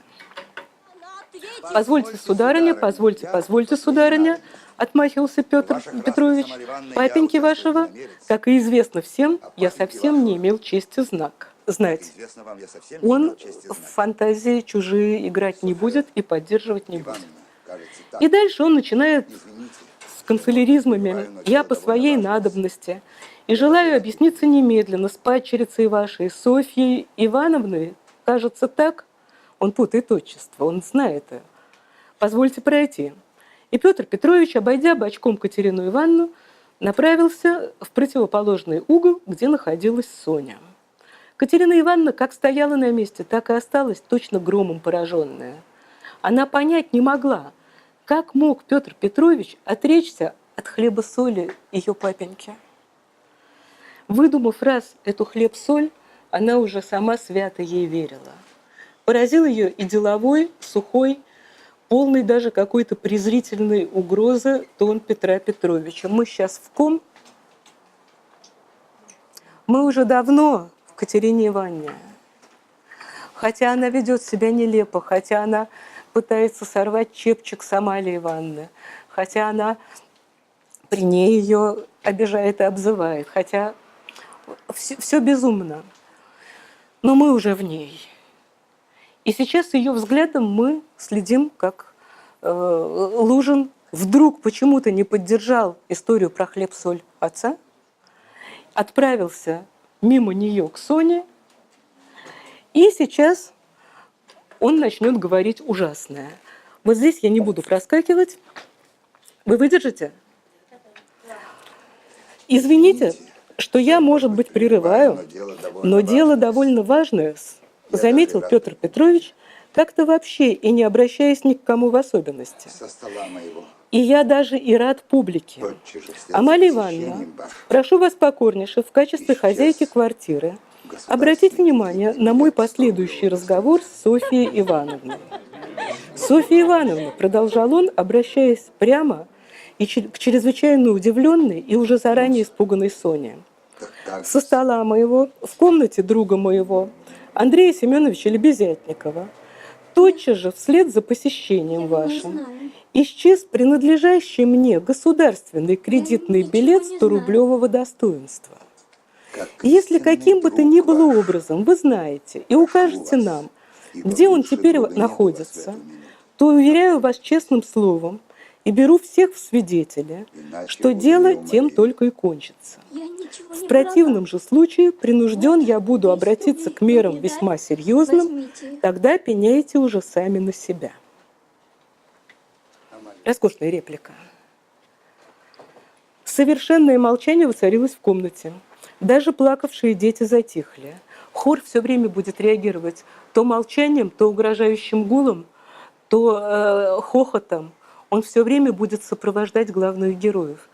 Дети, поличишки, неприличный человек без жилетки и прочее, они будут все время вовремя замолкать, вовремя откликаться, а вовремя, как вы увидите, подавать реплики непонятного свойства. Это постоянные комментаторы сцены. И здесь комментаторы замолкли, совершенное молчание воцарилось, даже дети не плакали. Сонечка как будто еще и не понимала. Прошло несколько секунд. «Ну-с ты как же-с?» – спросил Лужин, пристально смотря на нее. «Я не знаю, я ничего не знаю», – слабым голосом проговорила, наконец, Соня. «Нет, не знаете?» – переспросил Лужин и еще несколько секунд помолчал. Слышите, как все медленно и тягостно развивается? «Подумайте, мадемуазель», – начал он строго, но все еще как будто увещевая. «Обсудите, я согласен дать вам еще время на размышления. Извольте видеть, если бы я не был так уверен, то уж, разумеется, при моей опытности не рискнул бы так прямо вас обвинить, ибо за подобное прямое и гласное, но ложное и даже только ошибочное обвинение я в некотором смысле сам отвечаю, я это знаю. Утром сегодня я разменял для своих надобностей несколько 5% билетов на сумму номинально в 3000 рублей. Расчет у меня был записан в бумажнике. Придя домой, я, свидетель этому Андрей Семенович, стал считать деньги и, сосчитав 2300 рублей, спрятал их в бумажник, а бумажник в боковой карман сюртука. На столе оставалось около 500 рублей кредитными билетами и так далее. Как вы думаете, кто из нормальных, следящих за развитием сюжета читателей дочитает эти реплики подробно и до конца? Здесь уже слышна страшная угроза, непонятно, в чем она заключается, и длинные предложения по поводу 3000 рублей и 500 рублей, оставшихся на столе, и бумажника, положенного в боковой карман сюртука, мы проскакиваем, нам нужно знать, что же сейчас будет. Когда действие напряжено, хоть в фильме, хоть в тексте, если это не Тарковский, который показывает минуту во весь экран ухо, то мы ухо не замечаем. Здесь у нас нет повода заметить, какова сумма. Надо сказать, что когда я готовилась к лекции и собиралась рассказывать текст, который я знаю практически наизусть, я проверила, сколько денег, потому что я не помнила, сколько он разменял, сколько лежало на столе, и сколько он убрал, а сколько оставил. Все равно это вылетает. Понятно, почему. Мы мчимся вслед за сюжетом, и нам не до деталей, которые не имеют смысла, положил в боковой бумажник, в боковой карман сюртука. И вот идет это длинное обвинение. Вот я сейчас была вот здесь, я все-таки не буду вот досюда дочитывать, додекламировать. Он рассказывает о том, как это нехорошо, объясняет, прибавлю еще и повторю, несмотря на всю мою очевидную курсивом уверенность, понимаю, что все-таки в теперешнем обвинении моем присутствует некоторый для меня риск. И, как видите, я не оставил в туне. Я восстал и скажу вам отчего. Единственно, сударыня, единственно по причине чернейшей неблагодарности вашей. Как? Я же вас приглашаю в интересах беднейшей родственницы вашей. Я же представляю вам посильное подаяние мое в 10 рублей. И вы же тут же, сейчас же платите мне за все это подобным поступком. Нет, это уже нехорошо. Необходим урок. Рассудите же, мало того, как истинный друг вас, прошу вас, ибо лучшего друга не может быть у вас в эту минуту, опомнитесь, иначе буду неумолим. Итак, дальше начинается снова игра звуков. Лепечет Сонечка, я ничего не бралась, я не знаю. Хор пьянчужек и оборванцев за столом издает гудение. О чем они гудят, как они гудят, с каким знаком это гудение, на чьей они стороне, неизвестно. Лужин продолжает. Соня оглядывается кругом. Все смотрели на нее такими ужасными, строгими, насмешливыми, ненавистными лицами. Она взглянула на Раскольникова. Тот стоял у стены, сложив накрест руки и огненным взглядом смотрел на нее. Когда он из-за стола к стене переместился, неизвестно, но он, в общем, дальше не шевельнется, он будет смотреть. Его сцена еще впереди, а пока он смотрит огненным взглядом. Вместо этого вмешивается Катерина Ивановна. Катерина Ивановна, как вы помните, вот эту сцену наверняка все помнят, она начинает кричать, что Соня не может, Соня не могла. Оборванцы за столом гудят одобрительно. И она подталкивает Соню к Лужину и требует об ущете. Здесь я нарушу чуть-чуть свои принципы. Ну, пусть в качестве подсказки, скажем. Одна из постоянных игр, один из постоянных кульбитов, собственно говоря, может быть, ради которого и затеян весь текст, это столкновение теории и реализации этой теории. В центре теория Раскольникова, которую, когда он реализовал, он не смог жить. Одно дело думать, что нужно избавить человечество от старухи, как избавляют от паука, а другое дело ужасная сцена с топором, кровью несчастной Елизаветы. Одно дело думать логически, другое дело пережить экзистенциально. А на периферии вот возникают много таких же отблесков, с каждым из героев будут такие отблески. И даже Лужин, человек, который мыслит исключительно формальными категориями, который видит в каждом человеке его анкету. Соня – это одна из петербургских проституток. Катерина Ивановна – это родственница и мачеха. Раскольников – один из нищих студентов. Он не проникает ни в какие смыслы, не потому что не способен, они ему не нужны. Надо сказать, что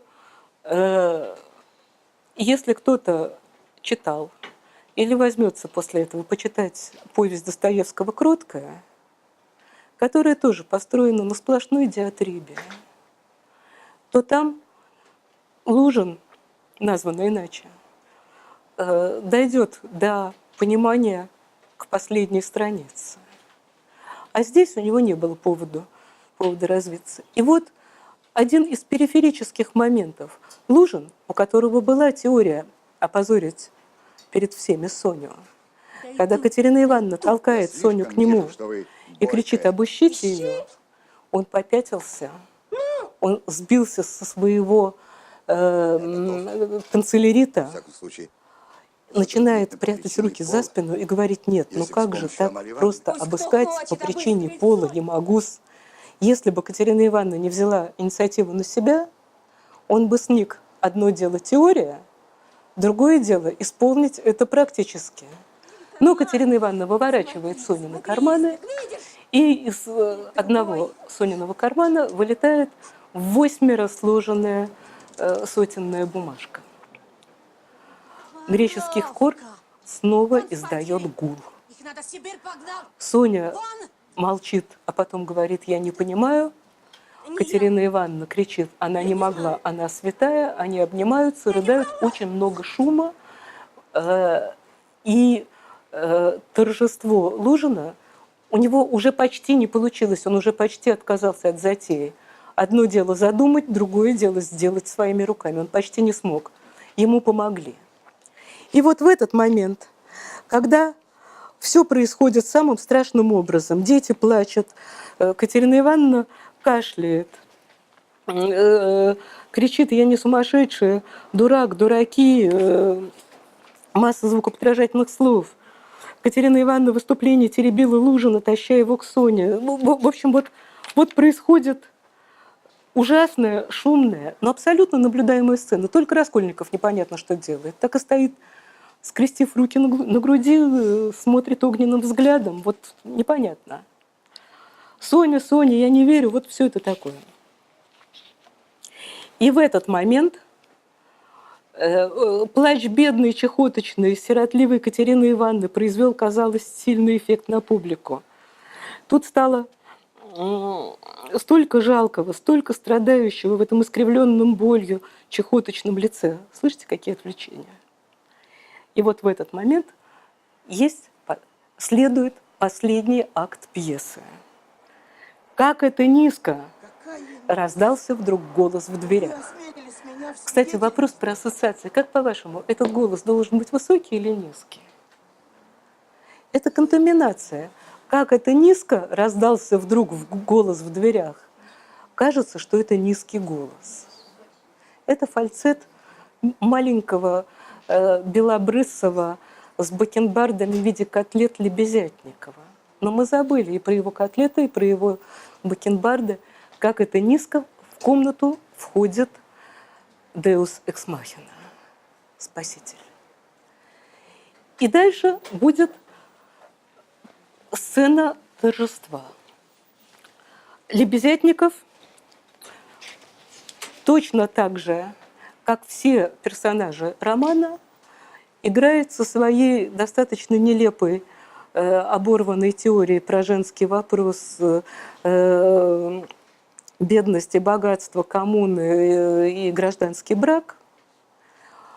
Но в отличие от всех других персонажей, у него нет проблем отойти от своей теории. Он же дурак.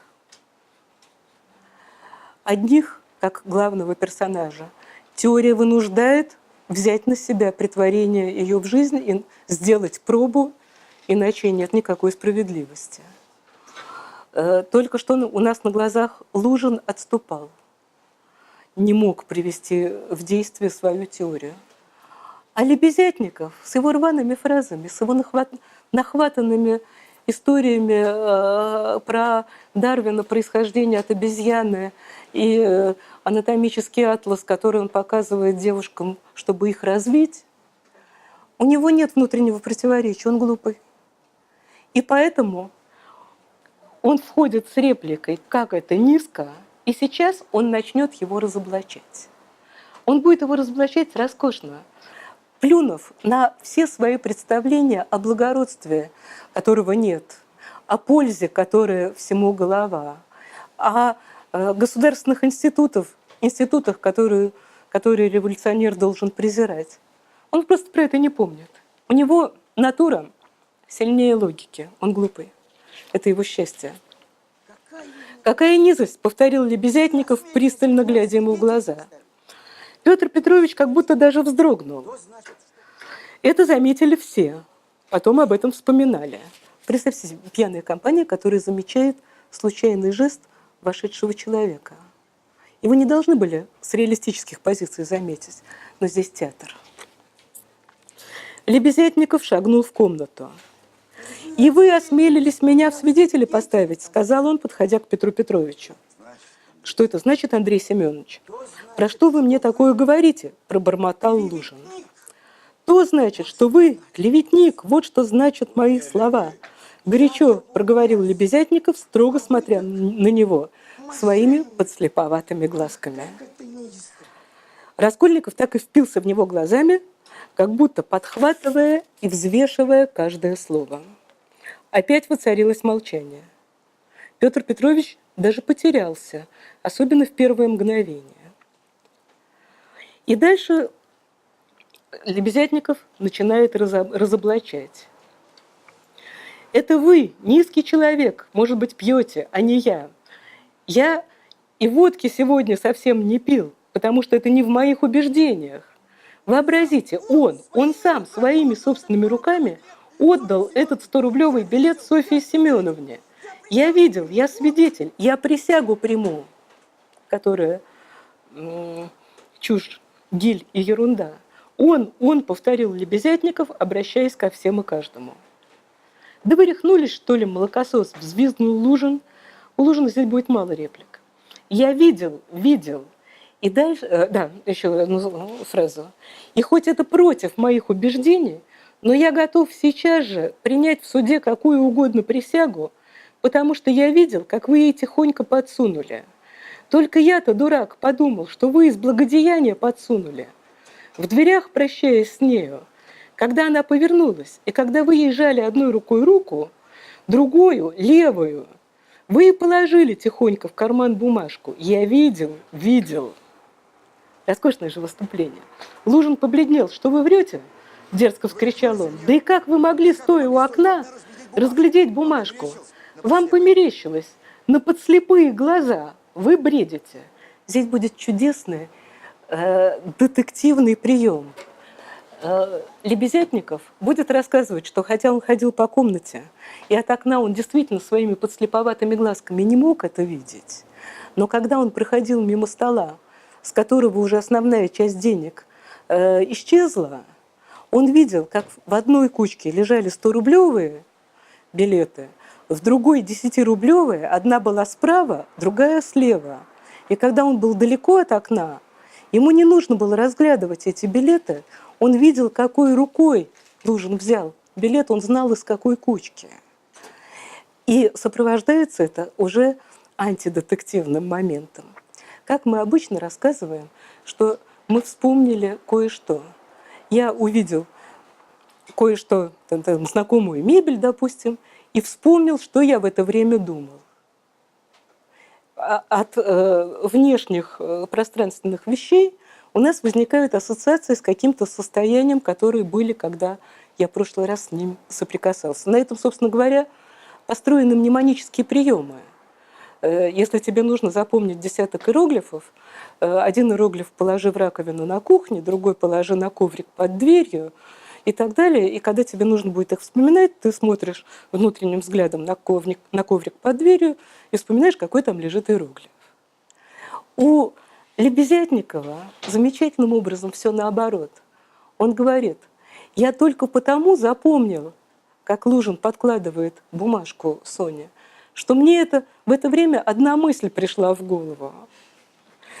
И это несколько раз. Для него метки, наоборот, не коврик и раковина, а очередная глупая мысль, которая в его глупую голову пришла. Когда пришла мысль, то он одновременно запомнил, что в это время снаружи происходило. И вот все это разоблачение идет под осуждающий уже Лужина гул хора. Лужин пятится, Лужин пытается оправдаться, Лужин хочет сбежать, Лебезятников наседает. И при этом все время, как рефрен, повторяет. Я видел, я знаю, я свидетель, я присягу приму, только я не понимаю, зачем он это сделал. Чем ближе к концу сцены, тем сильнее он повторяет. Я не понимаю, зачем он это сделал, я не понимаю. И когда заканчивается эта сцена, театрально очень ритмичная, каждому по своему кусочку. Пьянчуги за столом говорят «О, да, он, нет». Просто вот все простроено. Раскольникова нет. И когда очередной раз Лебезятников повторяет «Все знаю, только не понимаю, зачем». И тут раздается, наконец, голос Раскольникова. Зато я понимаю. Прежде чем я расскажу, что понимает Раскольников, я готова послушать вашу версию. Зачем же Лужин это сделал? Кто готов сказать? Я сейчас... Сказать, кто главный, они же соревновались. Но здесь же почти детективный сюжет. Здесь же должны были быть внешние какие-то обстоятельства. Я сейчас... Он показывал большое количество денег, он говорил о деньгах в присутствии Раскольникова. И тем самым он... Нет, он не говорил о деньгах в присутствии Раскольникова, он говорил о деньгах в присутствии Лебезятникова. А когда он, сейчас он говорил, вошел, он говорил о том, что у меня было много денег, вокруг этого много денег. Лебезятников говорил, что были пачки денег, тра-та-та. Раскольников... Нет, у Раскольникова с Лужиным были, конечно, противоречия в смысле денег, потому что Дуня, напоминаю, хотя сестра Раскольникова, собиралась выйти замуж за Лужина, чтобы Лужин помог Раскольникову в его чудовищной нищете. А потом, когда Раскольников померился с Дуней, кто главнее, что ты хочешь надо мной верх взять, принеся себя в жертву. Так вот, не нужна мне эта жертва. Он разрушил помолвку Лужина и Дуня. Но у меня вопрос чисто сюжетный. Вот представьте себе, что это простая пьеса со скандалом на сцене, со смешными персонажами. И вот, наконец, вот идет эта интрига с подсунутым 100-рублевым билетом, с разоблачением Сонечки, потом с разоблачением Лужина. Лебезятников говорит: я не понимаю. И сейчас должно быть объяснение, зато я понимаю. Прежде чем дать это объяснение, я просто хотела, чтобы вы попробовали именно не с психологической, не с литературоведческой, не с философской, а просто с событийной точки зрения восстановить, зачем Лужин затеял этот странный номер. Может быть, чтобы восприняли его как спасителя. Какой же он спаситель? Он же... Потом, когда, например, 100 рублей, когда достали, да, он же мог сказать: ладно, я отдаю, непонятно, что он потом сделал. То есть он ее позорил. А что Лужин... Он еще возвысился, сказал: слушай, я тебе дал 10, да. Ты украл у меня, ты меня там опозорил. Но я тебе... Ну хорошо, я эти 100 рублей я тебя прощаю, какой я великодушный. Слушайте, мне ужасно это нравится. Это на самом деле прекрасная ваша проекция. Прекрасно. Потому что у Лужина, безусловно, у жадного Лужина, который своей невесте не дает ни копейки, которая приехала к нему в Питер и бедует с матерью в ужасных съемных комнатах, не имея возможности ничего себе купить, а он радуется, что она без копейки денег, потому что она будет его ценить. Что ему Соня, отчество, которое он не помнит? Зачем ему затевать эту пьесу ради одной из нищих питерских проституток, которую он не различает среди прочих?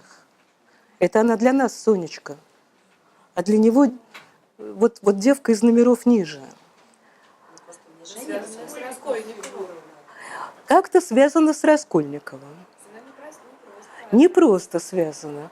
В экспозиции к этой истории было сказано, как он ненавидит Раскольникова. Как он злится, что из-за Раскольникова рухнул его предполагаемый брак. Он спрашивает, на месте ли Раскольников, пришел ли Раскольников, и только после этого он затевает всю эту историю со 100-рублевым подложенным билетом. Это Сонечка здесь, по всей видимости, инструмент. Нужен Раскольников. Вот. Раскольников в это время знаком с Сонечкой 3 дня. Его единственный контакт с Сонечкой был, когда он ей дал денег, узнав, что, то есть увидев, как погиб Мармеладов. Вот Раскольников человек без кожи, он реагирует на чужое несчастье, он просто сунул ей денег, чтобы она вылезла из этой ужасной ситуации хоть как-то. Своих последних денег, это не старухины. Потом Соня спросит его, неужели это были старухины деньги, он отшатнется и скажет: нет, что-то. Давайте я, чтобы жизнь малиной не казалась, коротко перескажу, как аргументирует сам Раскольников. но перескажу коротко, потому что аргументировать он будет на целую часть главы.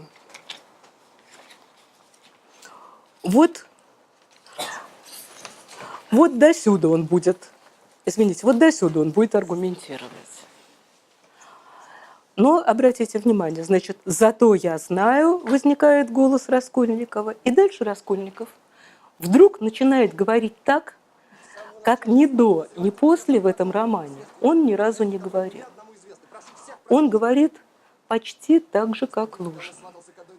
Огромными предложениями с 5-6 придаточными. Очень длинными периодами. С колоссальным количеством абстрактной лексики.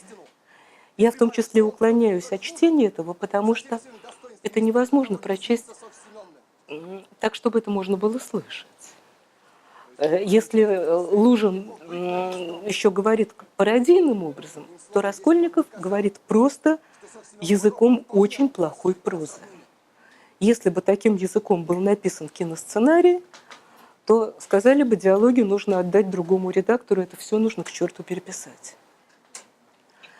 И очень длинными, очень медленными предложениями Раскольников долго и нудно, возвращаясь, делая циклы, рассказывает вот что он понимает, в отличие от дурака Лебезятникова, он понимает, что случилось, потому что Лужин хотел показать, что Сонечка воровка, и чтобы это известие дошло бы до Дуни и до Пульхерии Александровны, матери, и чтобы Дуня и Пульхерия Александровна рассердились бы на Раскольникова, что он заступается за воровку, и перестали бы с ним общаться и его слушать, и с Раскольниковым бы поссорились, и тогда Лужин смог бы вернуться к вопросу и жениться на Дуне.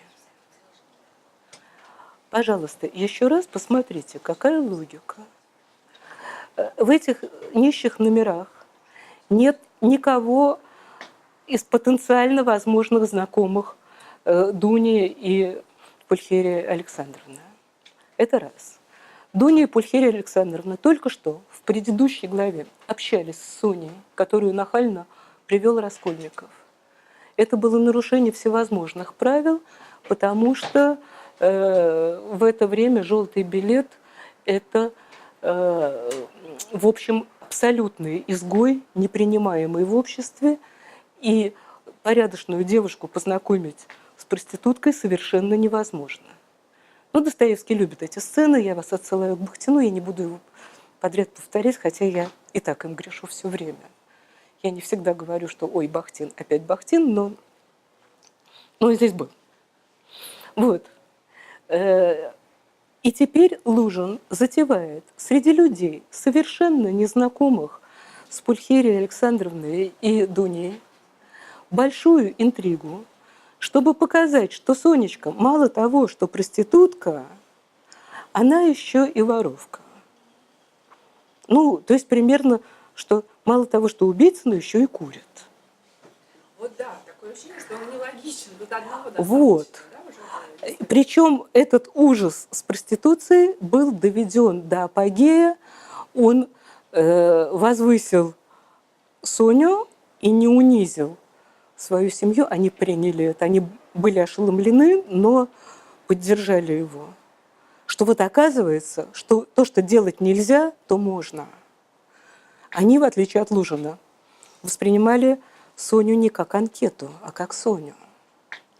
И вот Лужин затевает колоссальной сложности интригу, чтобы добавить к ужасным Сониным преступлениям еще и воровство, в расчете, что потом это каким-то образом, во-первых, дойдет до матери и сестры Раскольникова, а во-вторых, что, узнав это, они выгонят после этого Раскольникова и начнут слушать Лужина.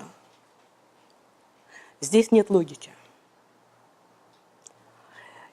Никто ни разу, никогда отсутствие этой логики не замечает. игра построена таким образом.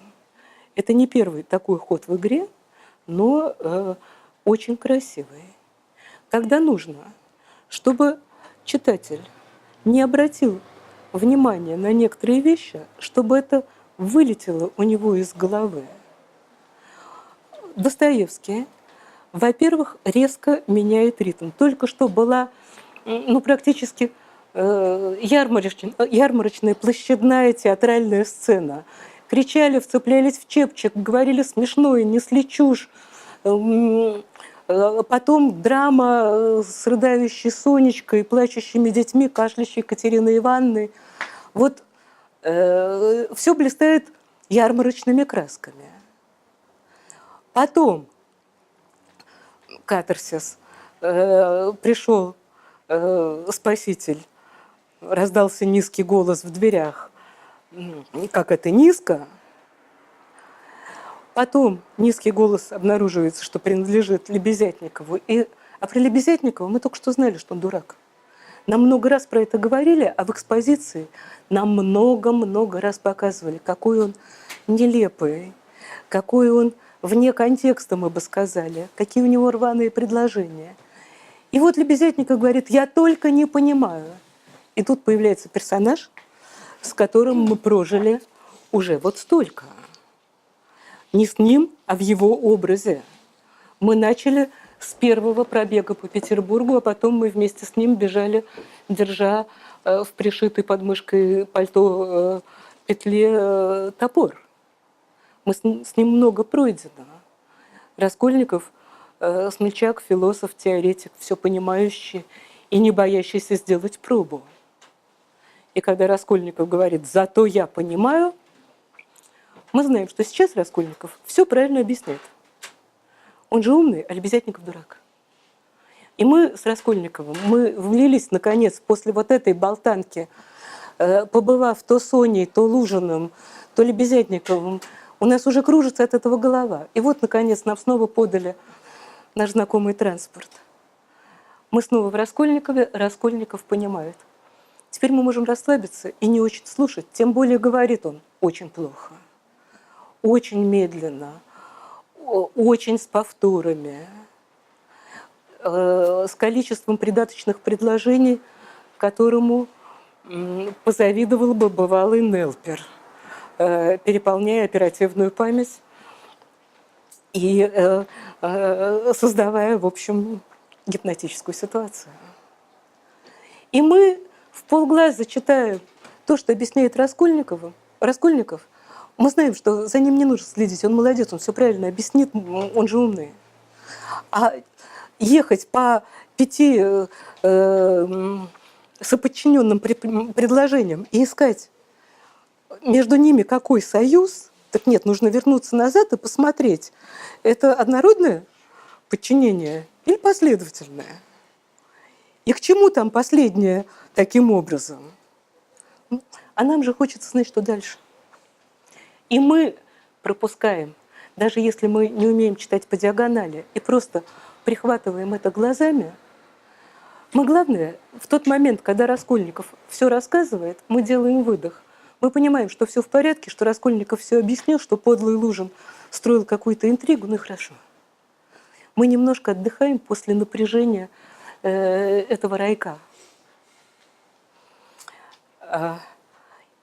Так устроены игры Достоевского с текстом довольно часто. Я просто показала короткую сцену.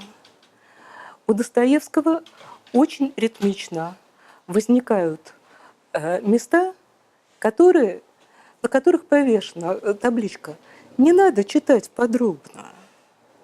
Нет тут для тебя ничего, ты поверь». И мы верим. Вот. И сейчас я, договорив последнюю фразу, готова задать вопрос. Он зачем это делает? Он это делает не только в «Преступлении и наказании». Ходы довольно частые. Устроено примерно таким образом. Вдруг персонаж, который до этого был быстрый, яркий, активный, вдруг он заговаривает придаточными предложениями, пользуясь тем, что мы к нему уже привыкли, мы ему уже верим. И мы, когда это проскакиваем, мы понимаем, что если надо, мы вернемся и посмотрим подробнее. Но сейчас-то нам нужно вперед, так что же будет дальше? С Соней, с Дуней, в конце концов. Ну вот женится он или не женится? Прием повторяющийся.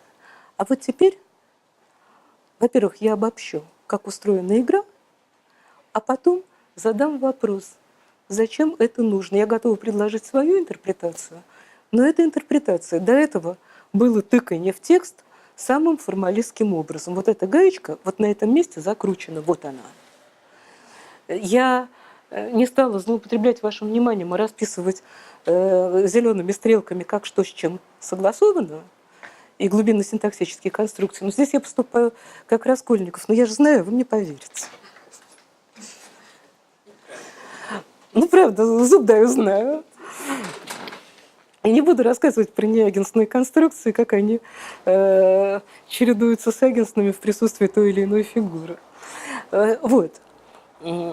Значит, вот игра построена явно на убыстрении сюжета.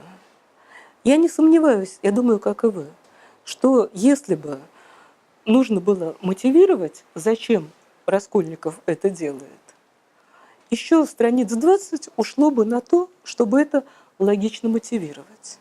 Так на это уходит 4,5 страницы. Если Достоевский бы обнаружил, что мотива здесь нету, он с радостью бы убрал просто эту сцену вообще. Он писал, что если бы у меня было еще 3 дня, это был бы гениальный роман. Над ним висел дедлайн. Он торопился как ни попадя его закончить. Он был бы рад убрать ненужную сцену. Сцена нужная, он ее не убрал. Когда ему нужно сделать сюжет более компактным, когда ему хочется уйти от долгих рассуждений, от дополнительных фигур, мотивов, можно посмотреть в черновике, какие вещи он делает компактно после некоторых длиннот, то он применяет этот прием. Он предлагает читателю поверить, что читатель все понял. Мы верим. Здесь просто очень ярко это сделано. Вот тебе дурак, который не понял. Но ты же не с дураком, а вот умный говорит, я понял. Ну, значит, и ты с ним понял. Все, поехали дальше. И вот теперь, да, надо сказать, что эта история с игрой не исчерпывающая, как обычно бывает с играми. Потому что некоторые фрагменты у Достоевского устроены точно так же. И точно так же отчаянно не запоминаются, хотя вроде бы они совершенно не призваны укоротить логические формулы. Например, если здесь есть люди, которые пытались запомнить, ну вот не будем брать братьев Карамазовых, они как бы недописаны. Но кто хорошо помнит бесов, из читавших бесов? Ну, хотя бы на уровне нарратива. Там будет все время происходить то же, что происходило между Лебезятниковым и Лужиным. Там будет меняться наблюдатель без объяснения причин. Я возвращаюсь к апельсину, который старичок бросает своей старушке-жене. Без объяснения причин прыгает камера, разные взгляды, в какой-то момент становится непонятно, некоторые истории непонятно, чьим взглядом показаны. Про некоторых понятно, там появляется то рассказчик, то один из героев, а дальше идет сцена, где, допустим, Ставрогин идет один по темному переулку. Кто про это помнит, кто про это рассказывает, пропадает. Так что игра затягивает, и она не всегда функциональна. Помимо функциональности есть еще и другое. Ну вот, и теперь в заключение вернемся к функциональности. Так зачем нужно было оставить эту сцену, если она абсолютно нелогична, и если она потребовала такого виртуозного игрового мастерства, чтобы никто, а Достоевскому, в отличие от многих других авторов, повезло с исследователями.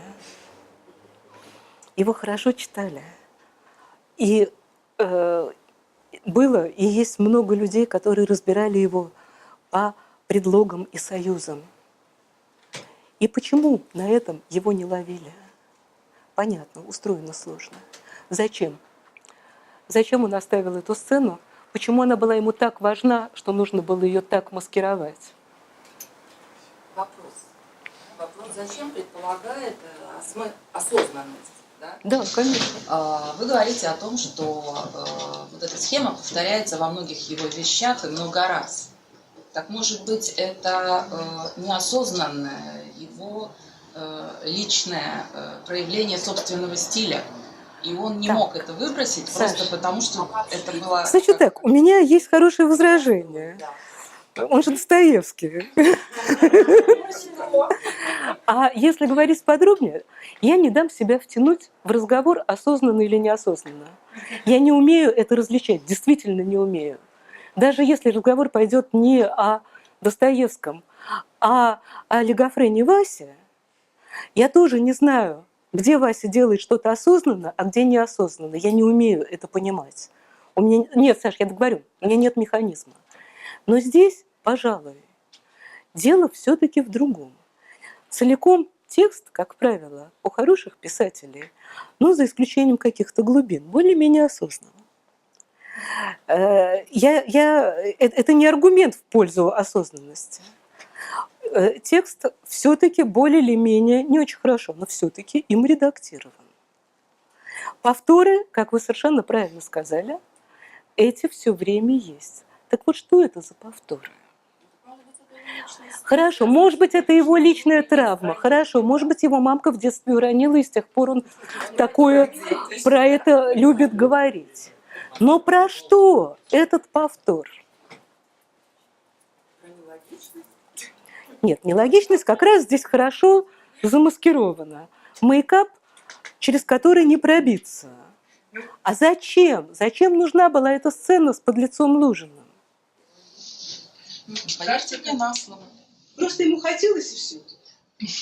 Постановочно же получал, да? Что? Постановочно получалось. Нет, ну то, что получать, это мы знаем, что получал, но дело в другом. Такое ощущение, что вот в романе есть герои, которые, ну, многоплановые. Вот мы Раскольникова иногда ненавидим, например, когда он убивает. При этом совершенно умолчен момент, что он убил не одного человека, а двоих, и второй человек был беременный. И, откровенно говоря, вот мне непонятно было по прочтению, почему он так убивается из-за старухи-процентщицы, и мало убивается из-за беременной женщины, хотя он убил, в общем... Школьники писали в сочинениях, несчастная старушка была беременна. Окей. Спасибо, я понял, но я хотел про другое. Вот. Что есть персонажи, которые как бы выполняют определенную функцию. Люди функции, люди идей. И вот в моем понимании и Лебезятников, и Лужин – это люди олицетворения каких-то идей, которые важны для понимания личности главного многопланового героя. Собственно, вся эта сцена затеяна для того, чтобы в итоге появился лесник, выгнал нас и бело. То есть появился... Я вас прерву, повторяя жест, который в свое время относительно меня сделал Залезняк. Я переводила на зачете по санскриту какой-то текст, почти все разобрала, причем было понятно, что подготовилась я, в общем, за пару дней. И когда я почти доехала до конца и собиралась рассказывать что-то, там нужно было просто все грамматические формы сказать. Он сказал: все, идите, а то вы сейчас какие-нибудь глупости наговорите, давайте мы на этом остановимся. Вот. Вень, я вас прерву, потому что все очень здорово, но я сейчас просто продолжу то, что вы сказали. Но более компактно, я надеюсь. Я, когда читала эту экспозицию, презирая себя за занудство, и говорила про Менипею и про диатрибу, я, в общем, повторяла то, что сейчас сказал Веня. Да, можно ли повторить раньше, чем услышать? Можно, как показывает практика. Действительно, у Достоевского в романе «Преступление и наказание» все герои – носители одной и той же идеи в разных ракурсах. Логическая идея и натура. У Достоевского постоянно вполне осознанное противостояние, про которое он много всякого написал. Он различал логику и натуру, причем натуры он называл все эмоции и все телесные чувства. Это некоторый диалог с классицистическими представлениями. Помните, у классицистов чувство и долг, долг логическое, высокое, то, что тянет вверх, чувство низкое, животное, то, что объединяет человека с животным, и чувство – это всегда плохо, даже если это материнская любовь, то это низкое чувство. Русский классицизм быстренько все поправил и сказал, что есть высокие чувства не животные и есть низкие животные. Ну, в общем, вот логика, чувство низкое, долг высокое. Я очень примитивно объясняю.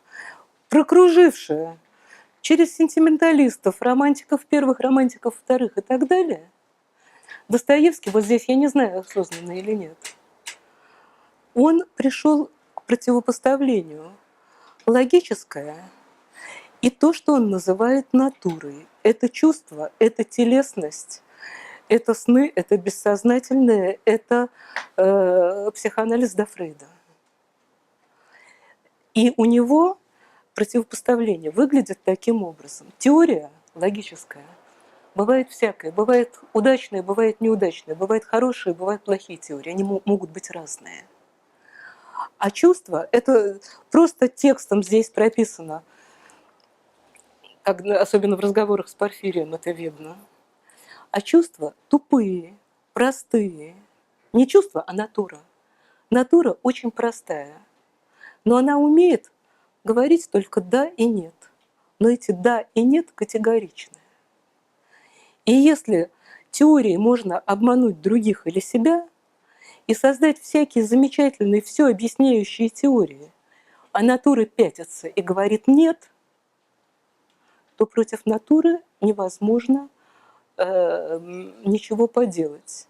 Когда Раскольников поступает по своей теории, а потом начинает падать в обмороки, у него начинается лихорадка, он сам не свой и так далее, это диалог теории и натуры.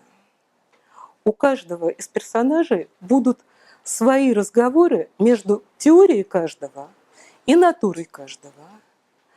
И будет два исключения. Одно исключение, мы его сейчас не захватили, это Свидригайлов. Ужасный вроде бы персонаж, причем свидетельство о ужасных действиях Свидригайлова есть только от одного лица, от самого Свидригайлова. Все, что с ним происходит, мы не знаем, до какой степени это было, до какой степени это самообвинение, до какой степени это галлюцинация. И вот у Свидригайлова можно проследить, как его натура и его теория живут в полном и идеальном согласии. И есть второй персонаж. Это Лужин. У него нет натуры. Он ничего не чувствует, у него нет эмоций в смысле Достоевского, вот этой самой крови и почвы. Ему ничего вроде бы не мешает. А здесь, в этой сцене, даже абсолютно пустому Лужину удалось все-таки почувствовать, что так нельзя, и отшатнуться, хоть на секунду.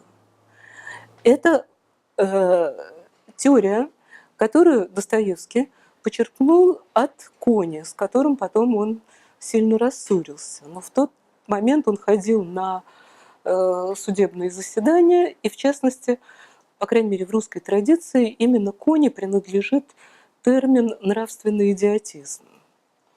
На Достоевского произвело большое впечатление. Кони защищал гимназистку 7 класса, то есть выпускного, которая убила свою подругу, сидевшую все 7 лет с ней за одной партой, расчленила и попрятала детали по сугробам. На вопрос, не жалко ли, вообще раскаивается ли она в совершенном, девушка ответила, что, конечно, раскаивается, потому что она не думала, что сугробы так рано растают, и все выйдет на поверхность. А убила она ее, потому что ей очень нравились ее туфли, она хотела эти туфли забрать себе. Кони защищал ее, объясняя, что так же, как бывает идиотизм интеллектуальный, когда человек не умеет сложить 2 плюс 1, вот встречаются случаи нравственного идиотизма, когда человек не различает добро и зло и не верит, что добро и зло имеют хоть какие-то отличия. И Достоевский, кантианец, отыгрывает идею нравственного императива, категорического императива, вступая в диалог с Кантом. А вот бывают такие, как Лужин, у которых ни звездного неба, ни категорического императива, они просто нравственные идиоты, они не знают, что хорошо, что плохо. Им ничего не мешает поступать так или иначе. Все равно Лужин не выдержал, все-таки отшатнулся, но не сильно. А для Достоевского было очень важно свести вместе 2 дураков. Один дурак – это Лужин, у которого теория слишком примитивная, она плохо описывает реальность. И Лужин тупо недоумевает, почему не получилось, он все так хорошо придумал. А другой Лебезятников тоже дурак, но он же живет не теорией, хотя он полон всеми этими теориями, а он честно живет натурой. Теория так сверху приделана для красоты. И когда возникает выбор пойти по теории или пойти по натуре, у Лебезятникова нет проблем. Он начинает спасать Соню и ненавидеть Лужина просто потому, что ему плевать на те теории, которых он является идеологом, пропагандистом и так далее. У него натура. И вот эта сцена, встреча человека без головы и человека без души для него была необходима. А остальное можно было вписать, спрятав недописанное, недоделанное и скучное от читателей. Это способ клипа по Достоевскому. Клип придумали не в 20 веке. Есть клиповые вещи у Лермонтова, где он честно признается, что ему надоело писать все подряд, и он нарубил героя нашего времени и сделал клип быстрый, выбросив все длинные куски. Клипы будут не так ярко встречаться еще, а мастер клипа – это Достоевский, и, как ни странно, вместе с ним в этом создании клипов участвующий Некрасов. Короткие фрагменты, сброшенные в случайной последовательности, которые создают новый нарратив. И не спрашивайте, что было между этими фрагментами. Это клип. Вот это клип по Достоевскому. Не спрашивайте, что было между этими историями, какая должна быть связь логическая. Ну что, вот тебе недостаточно, что Раскольников все понял. Поехали дальше. Скорее, скорее, там сейчас снова будет такой же пропуск, а потом скорее, скорее. Эта клиповая игра изменила Достоевскому в конце, и он закончил очень медленным, очень вымученным и совершенно не клиповым эпилогом, который действительно тяжело прочесть, через него трудно прорваться, и он поражает тем, что как будто написан другой рукой. Вот, пожалуй, все, что я хотела рассказать. Спасибо. Спасибо.